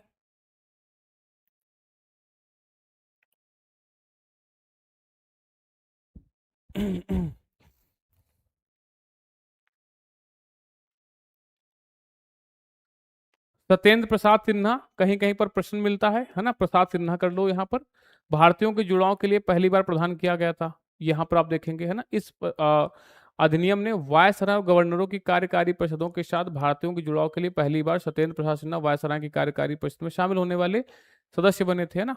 और उन्हें विधि सदस्य के रूप में नियुक्त किया गया था। बहुत इंपॉर्टेंट है, किस, ये आप देखेंगे कौन से मेंबर थे, तो आप कहोगे भाई ये लॉ मेंबर थे। ठीक है, दो भारतीय कौन, तो आप कहोगे ये दो भारतीय थे। यहाँ पे कहाँ गया, केशी गुप्ता, सैयद हुसैन बिलग्रामी, ये कहाँ पे नियुक्त किए गए, लिखा हुआ है। दो भारतीयों को भारतीय मामलों के राज्य सचिव की परिषद में नामित किया गया, ये भी आपको याद रखना है ना। और पृथक निर्वाचक मंडल की अवधारणा को स्वीकार किया गया। मुसलमानों को सांप्रदायिक निर्वाचन दिया गया, जिसे पार्लियामेंट सुधार कहते हैं। इस अधिनियम ने सांप्रदायिकता को वैध कर दिया। जो अभी तक सांप्रदायिकता अप्रत्यक्ष रूप से चल रही थी उसको लीगल कर दिया। आज देखेंगे जो सांप्रदायिकता है, ये सांप्रदायिकता 1857 क्रांति के समय नहीं थी। ये नहीं लोगों को मालूम था कि ये एक्चुअल होता क्या है हिंदू मुस्लिम। इस तरीके से दोनों ही पक्ष के लोग धार्मिक थे, दोनों ही अपने अपने उत्सव अपने अपने स्तर से मनाते थे, दूसरे धर्म को हानि नहीं पहुंचाते थे, जानबूझ करके नहीं होती थी चीजें, अनजाने में हो जाए माफी मांग करके बड़े प्यार से लोग रह रहे थे। 1857 क्रांति में रानी लक्ष्मीबाई की सेना में मुसलमान व्यक्ति थे, और आप देखेंगे बहादुर शाह जफर की सेना में हिंदू थे। तो दोनों ही अपने अपने स्तर से काम कर रहे थे, कोई सांप्रदायिकता नहीं थी। फिर सांप्रदायिकता जब इन्होंने शासन किया, बंगाल विभाजन किया, वहां से सांप्रदायिकता अपने अस्तित्व में आई, सांप्रदायिकता एग्जिस्ट करने लगी। और वही जब पृथक निर्वाचन मिल गया तो वैलिड हो गई, है ना। अब हिंदुओं के मन में कहीं ना कहीं बैर की भावना आएगी, चीजें बढ़ेंगी और इनको और अधिक पाने की इच्छा आएगी। अब ये क्या होंगे, धीरे धीरे कुछ लोग मुसलमानों में अंग्रेजों के वफादार बनेंगे, यानी कि जो स्वतंत्रता की लड़ाई है उसको नहीं लड़ेंगे, इनके चाटुकार बनेंगे, जो कि सही भी है। अगला है जो भारत सरकार अधिनियम 1919 था, ये किसका प्रभाव था, तो आप कहोगे जो होम रूल लीग चला था, चाहे वो एनी बेसेंट का हो, चाहे वो बीजी तिलक का हो, इसका प्रभाव था। चाहे वो फर्स्ट वर्ल्ड वार जो 1914 से लेकर के 1918 तक चला, इसमें महात्मा गांधी 9 जनवरी 1915 को भारत आ गए थे। उनके द्वारा भारतीयों को प्रेरित किया गया ज्यादा से ज्यादा अंग्रेजों की सेना में भर्ती होने के लिए, उन्हें भारतीय भर्ती कराने वाला सार्जेंट कहा गया। तो इसका परिणाम इनको देना था अंग्रेजों को। तो उन्होंने क्या दिया, 20 अगस्त 1917 को एक घोषणा की जिसे अगस्त घोषणा कहते हैं। अगस्त क्रांति किसे कहते हैं, तो आप कहोगे अगस्त क्रांति भारत छोड़ो आंदोलन जो 9 अगस्त 1942 को शुरू हुई थी बंबई के ग्वालियर टैंक मैदान से, उसको बोलते हैं अगस्त क्रांति। ये क्या है, अगस्त घोषणा है। और दीपावली घोषणा 31 अक्टूबर 1929 लॉर्ड इरविन द्वारा की गई थी कि हम आपको उपनिवेश देंगे, माफ कीजिएगा, हम आपको क्या कहते हैं उसको, औपनिवेशिक स्टेटस देंगे, लेकिन कब देंगे पता नहीं, है ना। तो वो चीज हो गई। 20 अगस्त 1917 को ब्रिटिश भारत सरकार ने पहली बार घोषणा की कि इसका उद्देश्य भारत में जिम्मेदार एक उत्तरदायी सरकार, बहुत इंपॉर्टेंट है कि पहली बार कब प्रयोग किया गया, तो आप कहोगे इसी अधिनियम में। एडविन सैमुअल मॉन्टेग्यू ने ब्रिटिश संसद में हाउस ऑफ कॉमन्स में एक ऐतिहासिक घोषणा की जिसे मॉन्टेग्यू घोषणा कहा जाता है। ये मॉन्टेग्यू घोषणा कहां पर हुई थी, तो आप कहोगे लोअर हाउस में। कहां पर हुई थी, तो आप कहोगे हाउस ऑफ कॉमन्स, जिसे क्या कहते हैं ब्रिटेन का लोअर हाउस, जैसे हमारे यहाँ पे लोकसभा है, उसी तरीके से होती है। 1919 का भारत सरकार अधिनियम इस प्रकार अधिनियमित किया गया जो 1921 में लागू हुआ। बहुत इंपॉर्टेंट है। आपको पता है कि हमारे यहाँ पर जो लोक लेखा समिति है, पब्लिक अकाउंट कमेटी, जितनी भी कमेटियां हैं संसदीय, उनमें सबसे पुरानी कौन सी है, पब्लिक अकाउंट कमेटी। तो पब्लिक अकाउंट कमेटी ने एग्जिस्ट कब किया, तो आप कहोगे इसी अधिनियम में, है ना। और वो बनी कब है, 1921 में, क्योंकि अधिनियम ही 1921 में लागू हुआ था, क्योंकि ये अधिनियम में ही 1919 में लागू हुआ था, 1921 में लागू हुआ था, है ना। इस तरीके से किया गया। इस अधिनियम को मॉन्टेग्यू चेम्सफोर्ड सुधार के रूप में भी जाना जाता है। उत्तरदायी सरकार का पहली बार शब्द हुआ 20 अगस्त 1917 को घोषणा हुई, कहां पर, हाउस ऑफ कॉमन्स में हुई, है ना, कि उत्तरदायी सरकार का निर्माण करेंगे। मॉन्टेग्यू उस समय भारत के राज्य सचिव थे और चेम्सफोर्ड वायसराय थे। इस अधिनियम का एकमात्र उद्देश्य भारतीयों को सरकार में उनका प्रतिनिधित्व सुनिश्चित करना था, जो कि होम रूल लीग के माध्यम से डिमांड की गई थी और जो महात्मा गांधी का योगदान था उसके लिए। और जो आप देखेंगे सांप्रदायिक निर्वाचन 1909 के अधिनियम में शुरू हुआ था, उसका विस्तार कर दिया गया। अब वो विस्तार कहां पे किया गया, तो आप कहोगे सिखों के लिए, भारतीय ईसाई, एग्लो इंडियन, यूरोपीय लोगों के लिए, है ना। सिद्धांत का विस्तार किया गया। संपत्ति, कर या शिक्षा के आधार पर सीमित संख्या में लोगों को मताधिकार का प्रयोग किया गया। पहली बार वोटिंग राइट दिए गए। इस अधिनियम ने लंदन में भारत के उच्चायुक्त के कार्यालय का सृजन किया। बहुत important, this act created to the office of the high commissioner of India in London and transferred some of the functions hitherto being performed by the Secretary of India to the High Commissioner। Secretary of India जो भारत का राज्य सचिव था, उससे कुछ अधिकार किसको दे दिए गए, हाई कमिश्नर। आपको याद रखिएगा जो हमारे राजदूत होते हैं, जो ऐसे देशों में होते हैं जो कभी न कभी ब्रिटेन के उपनिवेश थे, उन्हें क्या कहा जाता है, हाई कमिश्नर। लेकिन ऐसे देशों की नियुक्ति जो कभी भी ब्रिटेन के उपनिवेश नहीं थे, उन्हें क्या कहा जाता है, ब्रांड एम्बेसडर। उन्हें क्या कहते हैं, ब्रांड एम्बेसडर कहा जाता है। ठीक है। तो पहली बार जो आप देखेंगे लंदन में उच्चायुक्त का गठन हुआ है 1919 के अधिनियम से, और भारत के राज्य सचिव के पास जितनी शक्ति थी उनसे कुछ कार्यों को स्थानांतरित कर दिया गया इसके ऊपर। A public service commission was stabilized by the government of India act 1919। और जो भारत में यूपीएससी का वर्तमान आप देख रहे हैं, उसका जो पहली बार गठन है वो ली कमीशन की सिफारिश पर इसी अधिनियम के माध्यम से 1926 में किया गया था। कमीशन कौन था, तो आपको ली कमीशन। ली कमीशन कब बनाया गया, अगर पूछेंगे कि ली कमीशन का गठन कब हुआ है, तो 1923 में। और इसी की रिपोर्ट के आधार पर 1926 में किसका गठन किया गया, सेंट्रल पब्लिक सर्विस कमीशन, केंद्रीय लोक सेवा आयोग का गठन किया गया। ठीक है। इसी अधिनियम के माध्यम से पहली बार मताधिकार दिया गया। इसी अधिनियम के माध्यम से उच्चायुक्त का गठन किया गया लंदन में। इसी अधिनियम के माध्यम से सांप्रदायिक शक्ति का विस्तार किया गया। इसी अधिनियम के माध्यम से रिस्पॉन्सिबल सरकार का गठन किया गया। वहां पर क्लैसेज हो गए। क्लैसेज, नरम दल वाले इससे किसी भी तरीके से खुश नहीं हुए, गरम दल वाले, माफ कीजिएगा, और नरम दल वालों ने इसे मैग्ना कार्टा तक कह दिया। और नरम दल को लीड कौन कर रहे थे? तो आप कहोगे सुरेंद्र नाथ बनर्जी। और आप देखेंगे जो कांग्रेस के नरम दल और गरम दल हैं, उनके बीच यहां पर विभाजन हो गया। नरमपंथी में कौन कौन? सुरेंद्र नाथ बनर्जी, तेज बहादुर सप्री और श्रीनिवास शास्त्री। इनको लीड कौन कर रहा था? सुरेंद्र नाथ बनर्जी। गरमपंथी बाल गंगाधर तिलक, एनी बेसेंट ने प्रस्ताव को निराशाजनक कहा। और बिना सूर्य की सुबह, क्या कहोगे? बिना सूर्य की सुबह कहा, बिना सूर्य की सुबह। अगर पूछा जाए गरमपंथियों ने किसके लिए इस्तेमाल किया, तो आप कहोगे 1919 के अधिनियम के लिए।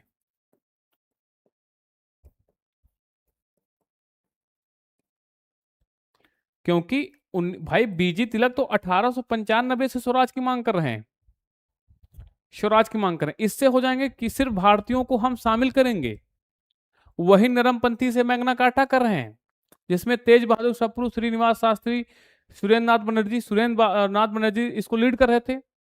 और सुरेंद्र नाथ बनर्जी इतने इससे रुष्ट होते हैं कि वो एक अलग संगठन बना लेते हैं, Indian national liberal federation. Indian national liberal federation, इसका गठन करते हैं। तो पूछा जाए कौन करता है? सुरेंद्र नाथ बनर्जी। कब करते हैं? 1919 में। क्यों करते हैं? क्योंकि गरमपंथी और नरमपंथी में विभेद हो गया था 1919 के अधिनियम को लेकर के। इसमें बीजी तिलक थे गरमपंथी में, एनी बेसेंट थी, वो सब रुष्ट थे। इसे बिना सूर्य की सुबह कह दिया 1919 के अधिनियम को। और उन्होंने मैग्ना कार्टा कह दिया, क्योंकि वो हमेशा से शुरुआत से ही क्रमिक विकास की मांग करते हैं कि भाई धीरे धीरे हमें अपने अधिकार चाहिए। चलिए,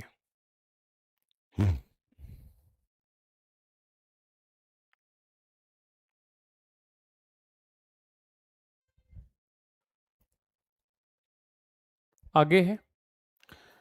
हाँ, बजट के लिए वार्षिक वित्तीय विवरण शब्द का प्रयोग हुआ यहीं पे। अभी भी हमारे संविधान में यही शब्द होता है, अनुच्छेद 112 में है ना हमारा बजट वगैरह। चलिए, वायसराय की कार्यकारी परिषद के 6 सदस्यों में से कमांडर इन चीफ को छोड़कर 3 सदस्यों का भारतीय होना आवश्यक था। अब यहाँ पर देखो, निश्चित रूप से भारतीयों को अब होंगे ही होंगे।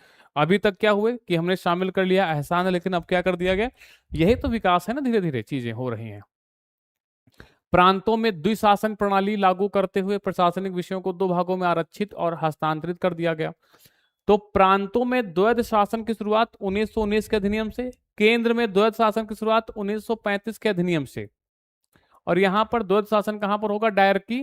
तो आप कहोगे 1919 के अधिनियम से। आरक्षित और हस्तांतरित विषयों में बांटा गया, यानी कि 2 संगठन के माध्यम से संचालन होगा। हस्तांतरित विषयों को राज्यपाल द्वारा विधान परिषद के लिए जिम्मेदार मंत्रियों की सहायता से प्रशासित किया जाएगा। दूसरी ओर आरक्षित विषयों को विधान परिषद के प्रति उत्तरदायी हुए बिना, उत्तरदायी रिस्पॉन्सिबल नहीं होंगे, यहां पर उत्तरदायी है, राज्यपाल और उनकी कार्यकारी परिषद द्वारा प्रशासित किया जाना था। शासन की इस दोहरी व्यवस्था को द्वैध शासन के रूप में जाना जाता था। यह शासन ग्रीक, या जो शब्द है द्वैध शासन, ग्रीक या यूनानी शब्द डायरकी से लिया गया है, जिसका अर्थ है दोहरी शासन। हालांकि यह प्रयोग काफी हद तक असफल रहा। द्वैध शासन प्रणाली की अवधारणा लियोनल कॉर्टिस ने अपनी पुस्तक डायरकी में दिया हुआ है ना। ये जो अवधारणा है डायरकी किसकी पुस्तक है? लियोनल कॉर्टिल की है, और उसी में द्वैध शासन का कॉन्सेप्ट दिया हुआ है।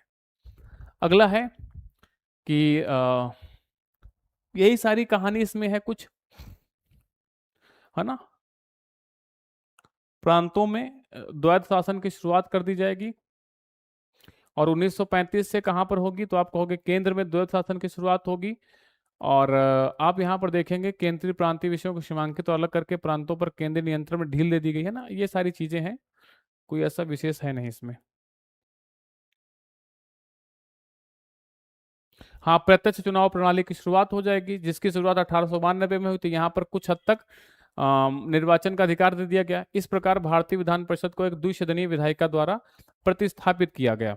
और केंद्र में क्या कहोगे? द्विसदनीय व्यवस्था। हाँ, ये भी याद रखना है कि केंद्र में द्विसदनीय व्यवस्था, प्रांतों में द्वैध शासन 1919 का अधिनियम, पब्लिक अकाउंट कमेटी 1919 का अधिनियम, केंद्रीय लोक सेवा आयोग का गठन 1919 का अधिनियम, सांप्रदायिक निर्वाचन का विस्तार 1919 का अधिनियम, उत्तरदायी शासन शब्द का प्रयोग 1919 का अधिनियम, बिना सूर्य की सुबह 1919 अधिनियम के लिए है, सीमित निर्वाचन का अधिकार 1919 के अधिनियम में, भारतीयों की अनिवार्यता कर दी गई 1919 के अधिनियम में वायसराय की कार्यकारी परिषद में 3 सदस्यों के लिए, लेकिन कमांडर इन चीफ का पद नहीं दिया जाएगा।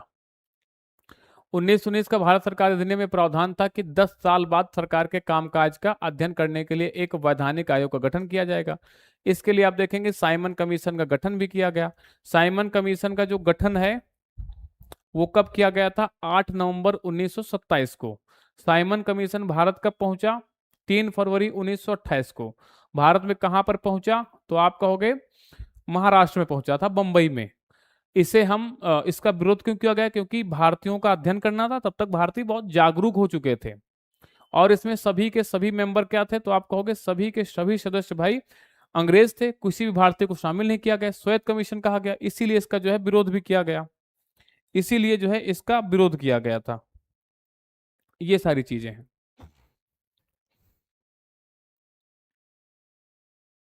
चलिए, हाँ, 120 वाले चैम्बर ऑफ प्रिंसेस की व्यवस्था की गई है ना 1919 में। अगला है हमारा भारत शासन अधिनियम 1935।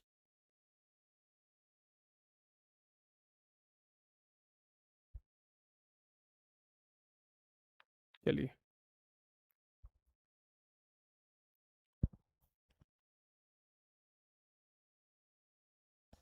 चलिए आज हम देखेंगे हमारा जो भारत सरकार अधिनियम 1935 है। ठीक है, चलिए, भारत सरकार अधिनियम 1935। अगर मैं बात करूं भारत सरकार अधिनियम 1935 की,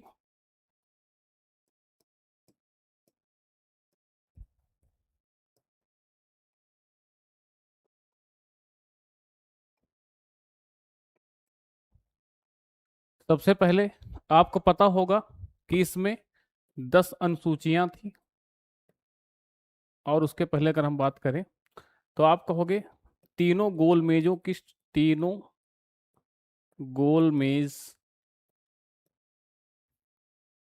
सम्मेलन की असफलता के बाद, असफलता के बाद लाया गया। किसको? भारत सरकार अधिनियम 1935 को तीनों गोलमेज सम्मेलन की असफलता के बाद लाया गया। दूसरी चीज अगर देखा जाए तो आप कहोगे इसे लॉर्ड लिनलिथगो, लॉर्ड लिनलिथगो समिति की सिफारिश पर लाया गया। सिफारिश पर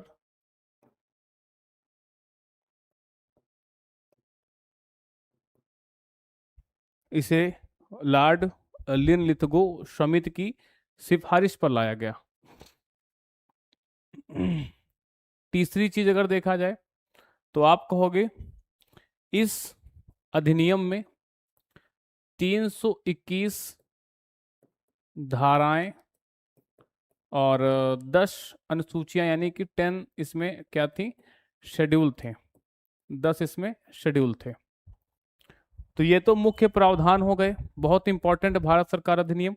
ये वही अधिनियम है जिसने 1858 का जो अधिनियम वो समाप्त कर दिया।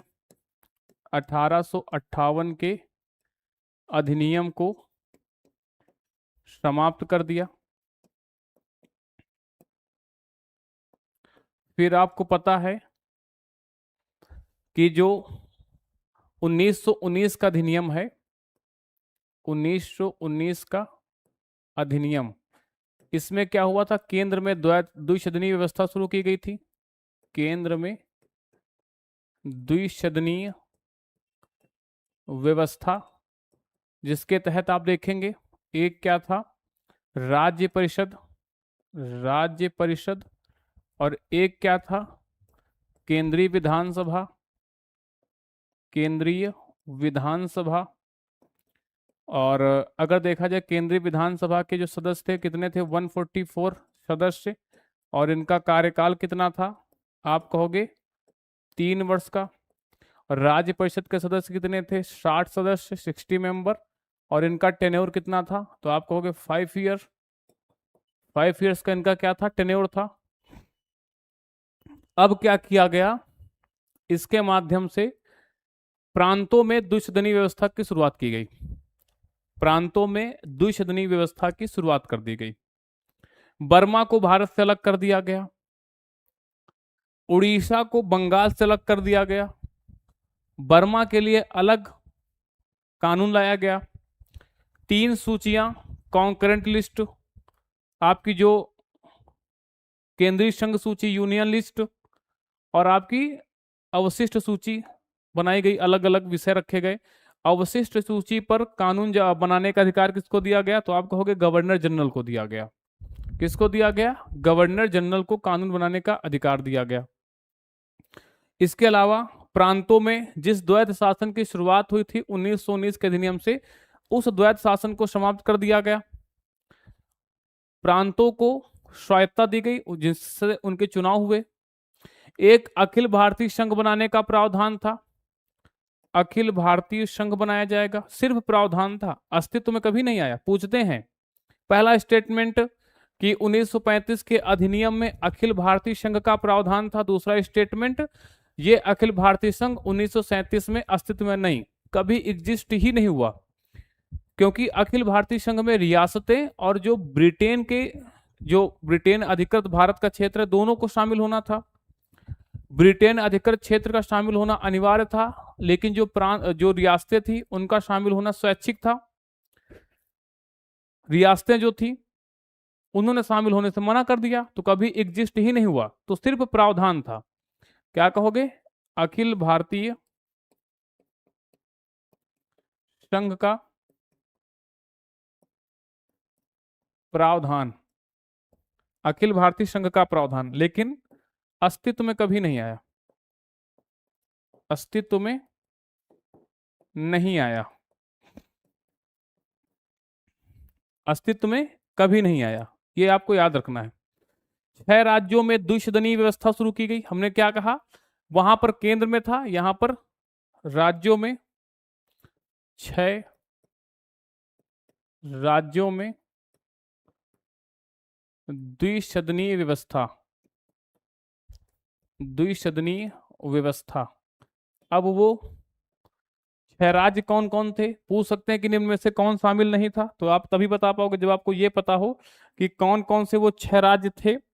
बंगाल, बंबई, मद्रास, बिहार। बंगाल, मद्रास, बंबई, बिहार, संयुक्त प्रांत, क्योंकि उस समय उत्तर प्रदेश को संयुक्त प्रांत ही कहा जाता था, संयुक्त प्रांत नाम ही पड़ा था 1937 में, है ना। और फिर 24 जनवरी 1950 को नाम क्या हुआ है, तो आप कहोगे उत्तर प्रदेश, और एक आपका हो जाएगा आसाम। क्या कहोगे, आसाम। इन 6 प्रांतों में शुरुआत हुई थी द्विसदनीय व्यवस्था की भारत सरकार अधिनियम 1935 के द्वारा, भारत शासन अधिनियम 1935 के द्वारा। मताधिकार का विस्तार किया गया। पहली बार मत देने का अधिकार कहां पे दिया गया था, 1919 के अधिनियम में, उसका विस्तार कर दिया गया यहां पर।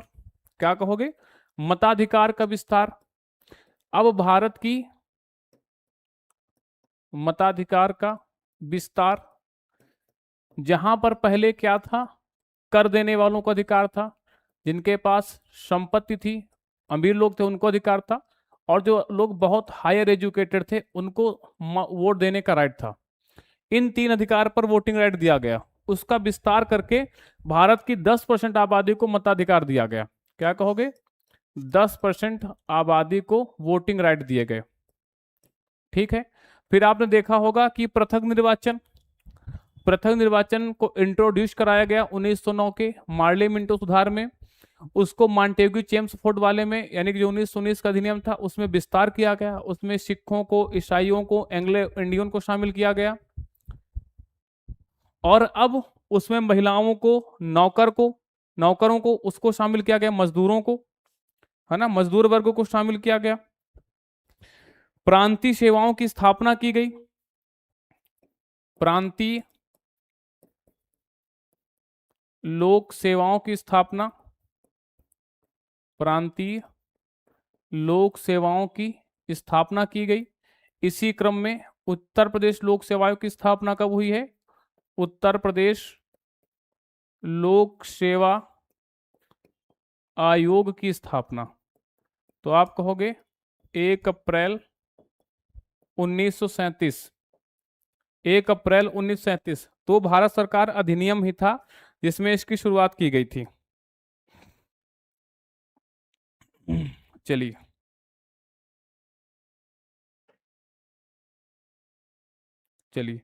पहली बार इसमें क्या हुआ? संघीय शासन प्रणाली को अपनाया गया। पहली बार संघीय शासन प्रणाली को अपनाया गया। पहली बार संघीय शासन प्रणाली को इसमें अपनाया गया था, यह भी आपको याद रखना है ना। अब संघीय हो गए तो एक स्तर पर क्या होगा? तो आप कहोगे ब्रिटिश प्रांत। संघीय में 2 स्तरीय होगा ना, ब्रिटिश प्रांत होंगे और दूसरे पर क्या होगा? तो आप कहोगे देशी रियासतें।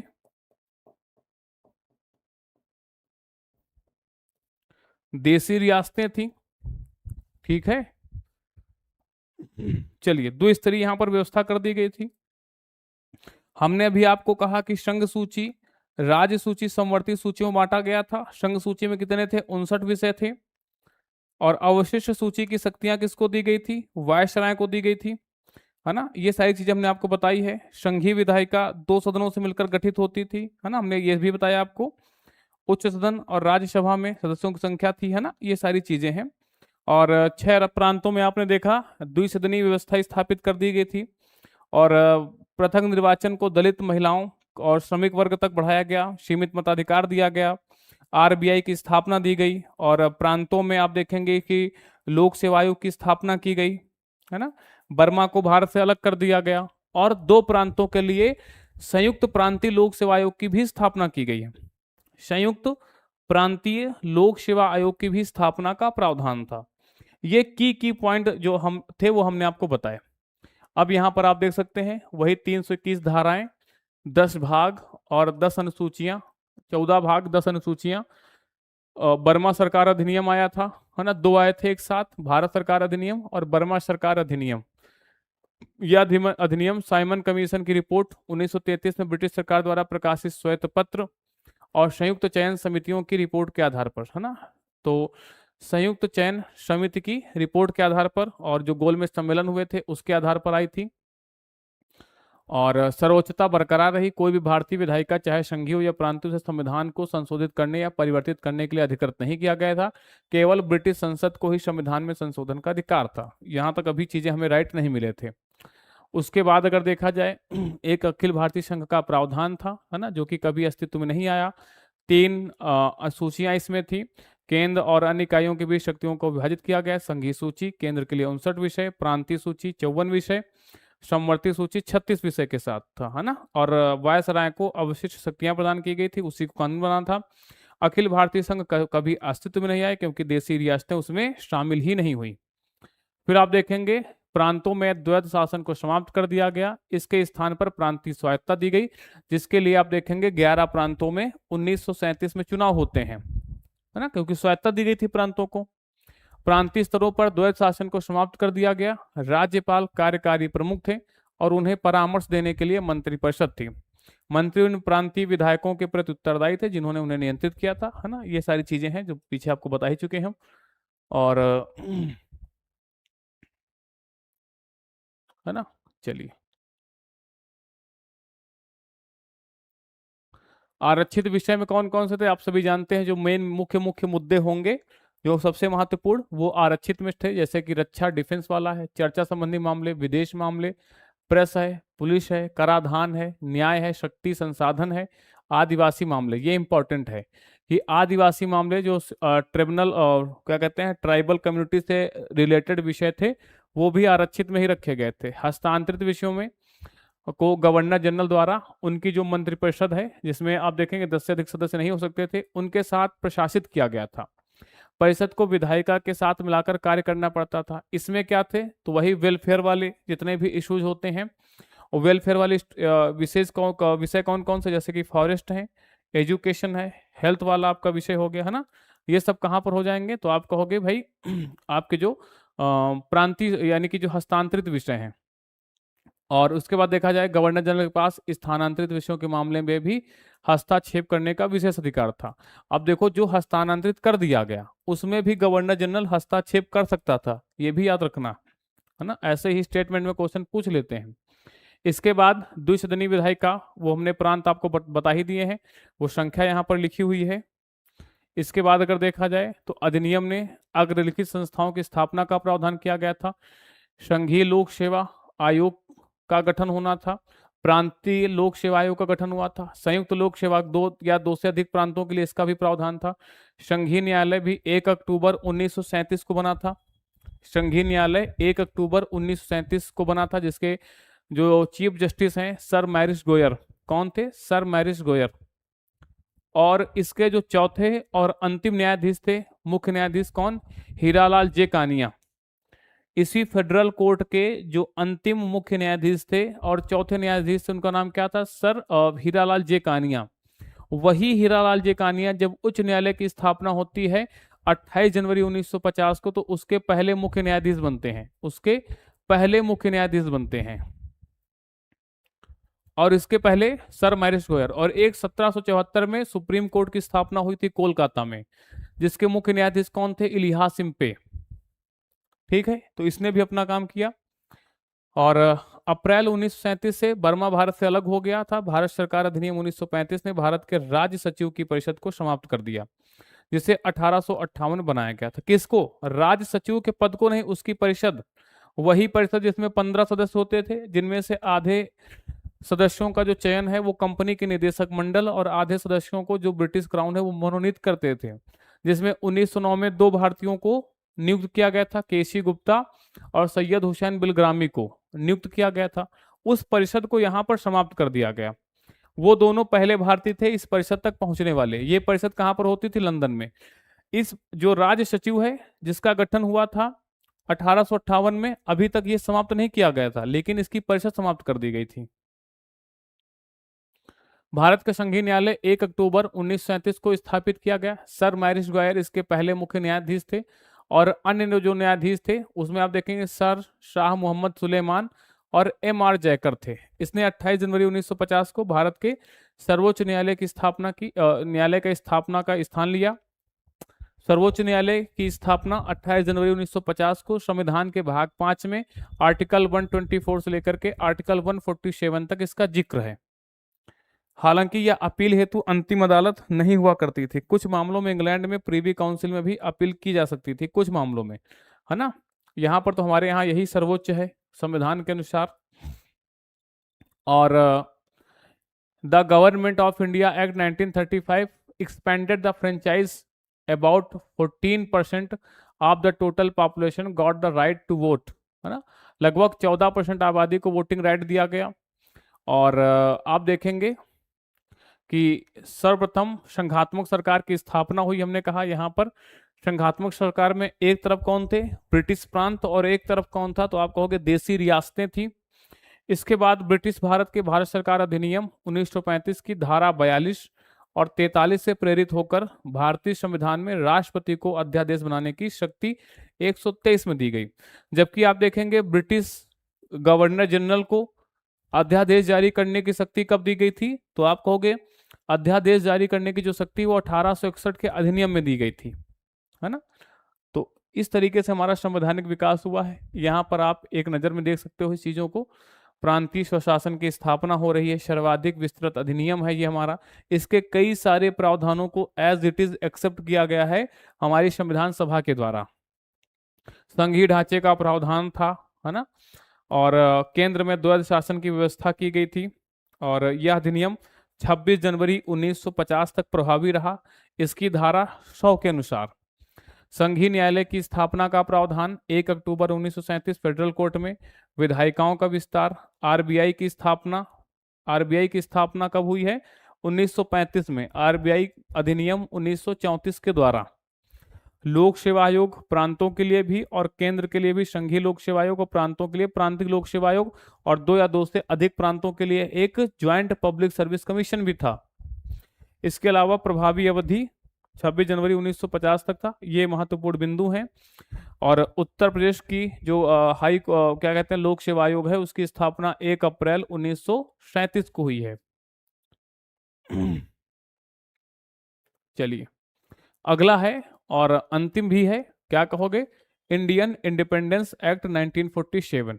ये विधेयक, यहां से हर एक फैक्ट से क्वेश्चन आते हैं कि इसे ब्रिटिश पार्लियामेंट ने कब पारित किया, तो आप कहोगे 4 जुलाई 1947 को। और अगर देखा जाए तो शाही सहमति कब प्राप्त हुई है, तो आप कहोगे 18 जुलाई 1947 को।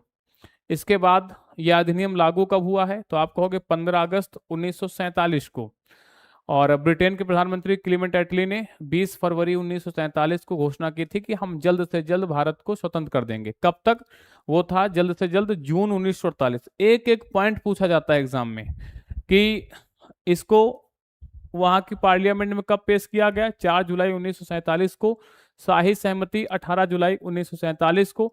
उसके पहले कि ब्रिटिश प्रधानमंत्री क्लीमेंट एटली ने कब घोषणा की थी कि हम भारत को स्वतंत्र कर देंगे, तो 20 फरवरी 1947। कब तक स्वतंत्र करने की बात कही गई, तो आप कहोगे जून 1948। ठीक है।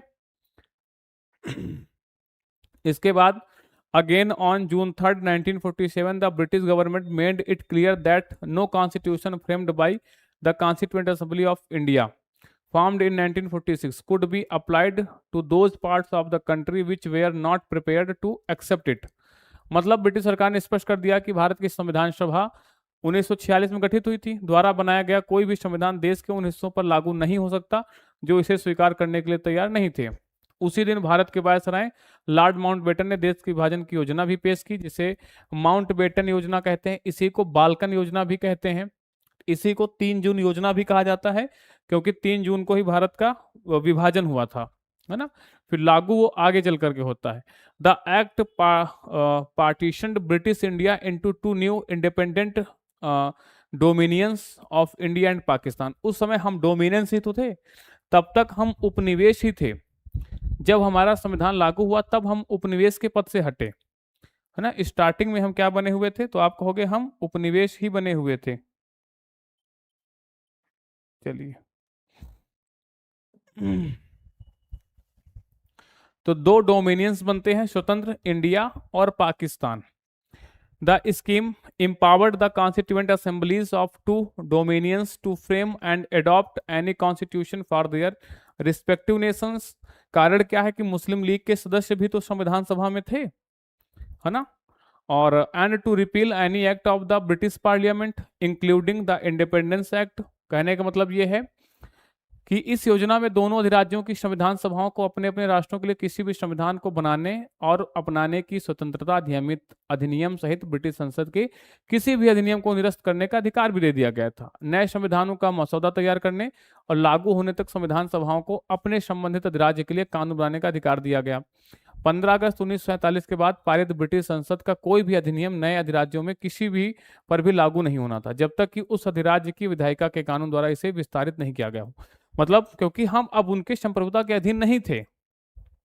पहले क्या होता था कि ब्रिटिश क्राउन का कोई भी निर्देश हो, ब्रिटिश पार्लियामेंट का कोई भी कानून हो तो लागू होता था, क्योंकि हम भी उनके अधीन थे। लेकिन जब हम स्वतंत्र हो गए तो यह भी नियम बना दिया गया कि कोई भी लागू नहीं होगा। हाँ, लेकिन लागू हो सकता है अगर वो देश लागू करना चाहें तो। The Indian independence act 1947 ended British rule in India and declared India and independent and sovereign state. Sovereign वही संप्रभु, सोवरेनिटी यानी कि संप्रभुता को क्या कहते हैं? राज्य की आत्मा। तो वो हमें मिल गई थी किससे? तो भारतीय स्वतंत्रता अधिनियम 1947 से, विद इफेक्ट फ्रॉम 14 अगस्त 1947। ये लागू कब हुआ है? 15 अगस्त 1947 से। It declared British paramountcy over the Indian princely states and treaty relations with the tribal areas with effect from 15 अगस्त 1947। और भारतीय रियासतों पर ब्रिटिश सर्वोच्चता और आदिवासी क्षेत्रों के साथ संधि संबंधों की घोषणा। भारतीय स्वतंत्रता अधिनियम 1947 ने भारत के विभाजन और ब्रिटिश राष्ट्रमंडल से अलग होने के अधिकार के साथ भारत और पाकिस्तान के दो स्वतंत्र अधिराज्यों के निर्माण के प्रावधान भी कर दिया। यही सारी चीजें हैं। और आप देखेंगे कि ये अधिनियम आने तक जो शासन है वो भारत सरकार अधिनियम 1935 के द्वारा जो है वो संचालित रहा है ना। ये सारी चीजें हैं। चलिए, बाकी कुछ विशेष इसमें है नहीं। हाँ, ये बहुत इंपॉर्टेंट है कि जो भारत के राज्य सचिव का पद है, post of secretary of state, कब स्थापना हुई थी इसकी? तो आप कहोगे 1858 में। इसकी परिषद को तो 1935 के अधिनियम में पहले ही समाप्त कर दिया गया था, लेकिन राज्य सचिव का पद अभी भी चल रहा था। उस राज्य सचिव के पद को द इंडियन इंडिपेंडेंस एक्ट 1947 द्वारा समाप्त किया गया। ये भी प्रश्न पूछते हैं। और क्या बोलेंगे कि राष्ट्रमंडल मामलों के राजकीय सचिव को स्थानांतरित कर दिया गया। जो भी इसके काम थे, इस अधिनियम से वायसराय के पद को समाप्त कर दिया गया। ये भी पद समाप्त हो गया। और प्रत्येक अधिराज्य के लिए एक गवर्नर जनरल का प्रावधान किया गया, जिसे ब्रिटिश शासक द्वारा डोमिनियन कैबिनेट की सलाह पर नियुक्त किया जाना था। ब्रिटेन में महामहिम की सरकार का अब से भारत या पाकिस्तान सरकार से संबंध कोई उत्तरदायित्व तो नहीं था। राज्य सचिव का पद का गठन पीछे बताया कि 1858 के अधिनियम में ही हुआ था। चलिए, जो भी चीजें हैं, मतलब यहाँ से हमें लगभग आप देखेंगे स्वतंत्रता मिल गई थी। बाकी कुछ इसमें विशेष है नहीं।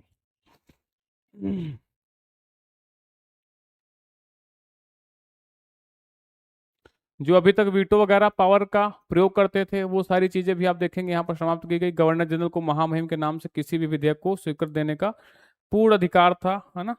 वो सब चीजें यहाँ पर समाप्त की गई हैं। एटली ने कहा कि यह भारत में ब्रिटिश मिशन की पूर्ति घटनाक्रम की एक लंबी प्रक्रिया की परिणति थी। ये स्टेटमेंट पूछ सकते हैं किसका है, तो आप कहोगे क्लीमेंट एटली का है। लॉर्ड सैमुअल ने हाउस ऑफ लॉर्ड्स, जो कि आप देखेंगे ब्रिटेन का क्या है, जो आपका ये है भाई हाउस ऑफ लॉर्ड्स, ये उच्च सदन है। हाउस ऑफ कॉमन्स क्या है? निम्न सदन है। जैसे हमारे यहाँ लोकसभा है ना, वो लोअर हाउस है। तो यहाँ पर ये जो हाउस ऑफ लॉर्ड्स है, ये उच्च सदन है। यहाँ पर किसने? लॉर्ड सैमुअल ने क्या कहा? युद्ध के बिना एक शांति की संधि के रूप में वर्णित किया इसको। डॉक्टर राजेंद्र प्रसाद ने कहा कि भारत पर ब्रिटिश शासन की अवधि आज समाप्त हो रही है और ब्रिटेन के साथ हमारे संबंध समानता, सद्भावना और आपसी समझ के आधार पर कायम रहेंगे। अब किसका था? तो भारत के पहले राष्ट्रपति डॉक्टर राजेंद्र प्रसाद का स्टेटमेंट है। मौलाना कलाम आजाद का, जो भारत के पहले शिक्षा मंत्री थे, इनका स्टेटमेंट। पाकिस्तान में मुसलमानों के लिए 14 अगस्त एक खुशी का दिन है। हिंदुओं और सिखों के लिए एक शोक का दिवस है, क्योंकि भारत का विभाजन हुआ था, है ना। वो 4 जुलाई 18 जुलाई की जो डेट है, 15 अगस्त जब इनैक्ट हुआ है, वो सारी चीजें हैं। राज्य सचिव के पद का अंत हुआ, जिसका गठन हुआ था 1858 के अधिनियम में। 2 अधिराज्यों का निर्माण हुआ, भारत और पाकिस्तान का। संविधान सभाओं को अधिकार दिए गए, है ना। शासन व्यवस्था का संचालन होगा। क्लीमेंट एटली का स्टेटमेंट है, लॉर्ड सैमुअल का है, डॉक्टर राजेंद्र प्रसाद का स्टेटमेंट है, मौलाना अबुल कलाम का, आजाद का स्टेटमेंट है ना। ऐसे आप करके देख सकते हैं भाई, है ना।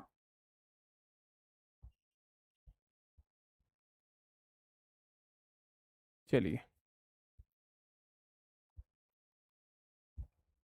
पढ़ने में आ रहा है ना। चलिए, इसके बाद ये यहाँ पर स्टेटमेंट लिखे हुए हैं ना। ये सारी चीजें आप देख सकते हैं कि यहाँ पर भी स्टेटमेंट लिखे हुए हैं।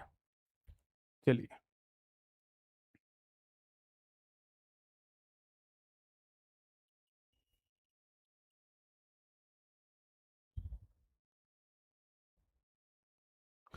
तो आज की जो क्लास है, सेकंड नंबर क्लास, वो समाप्त होती है।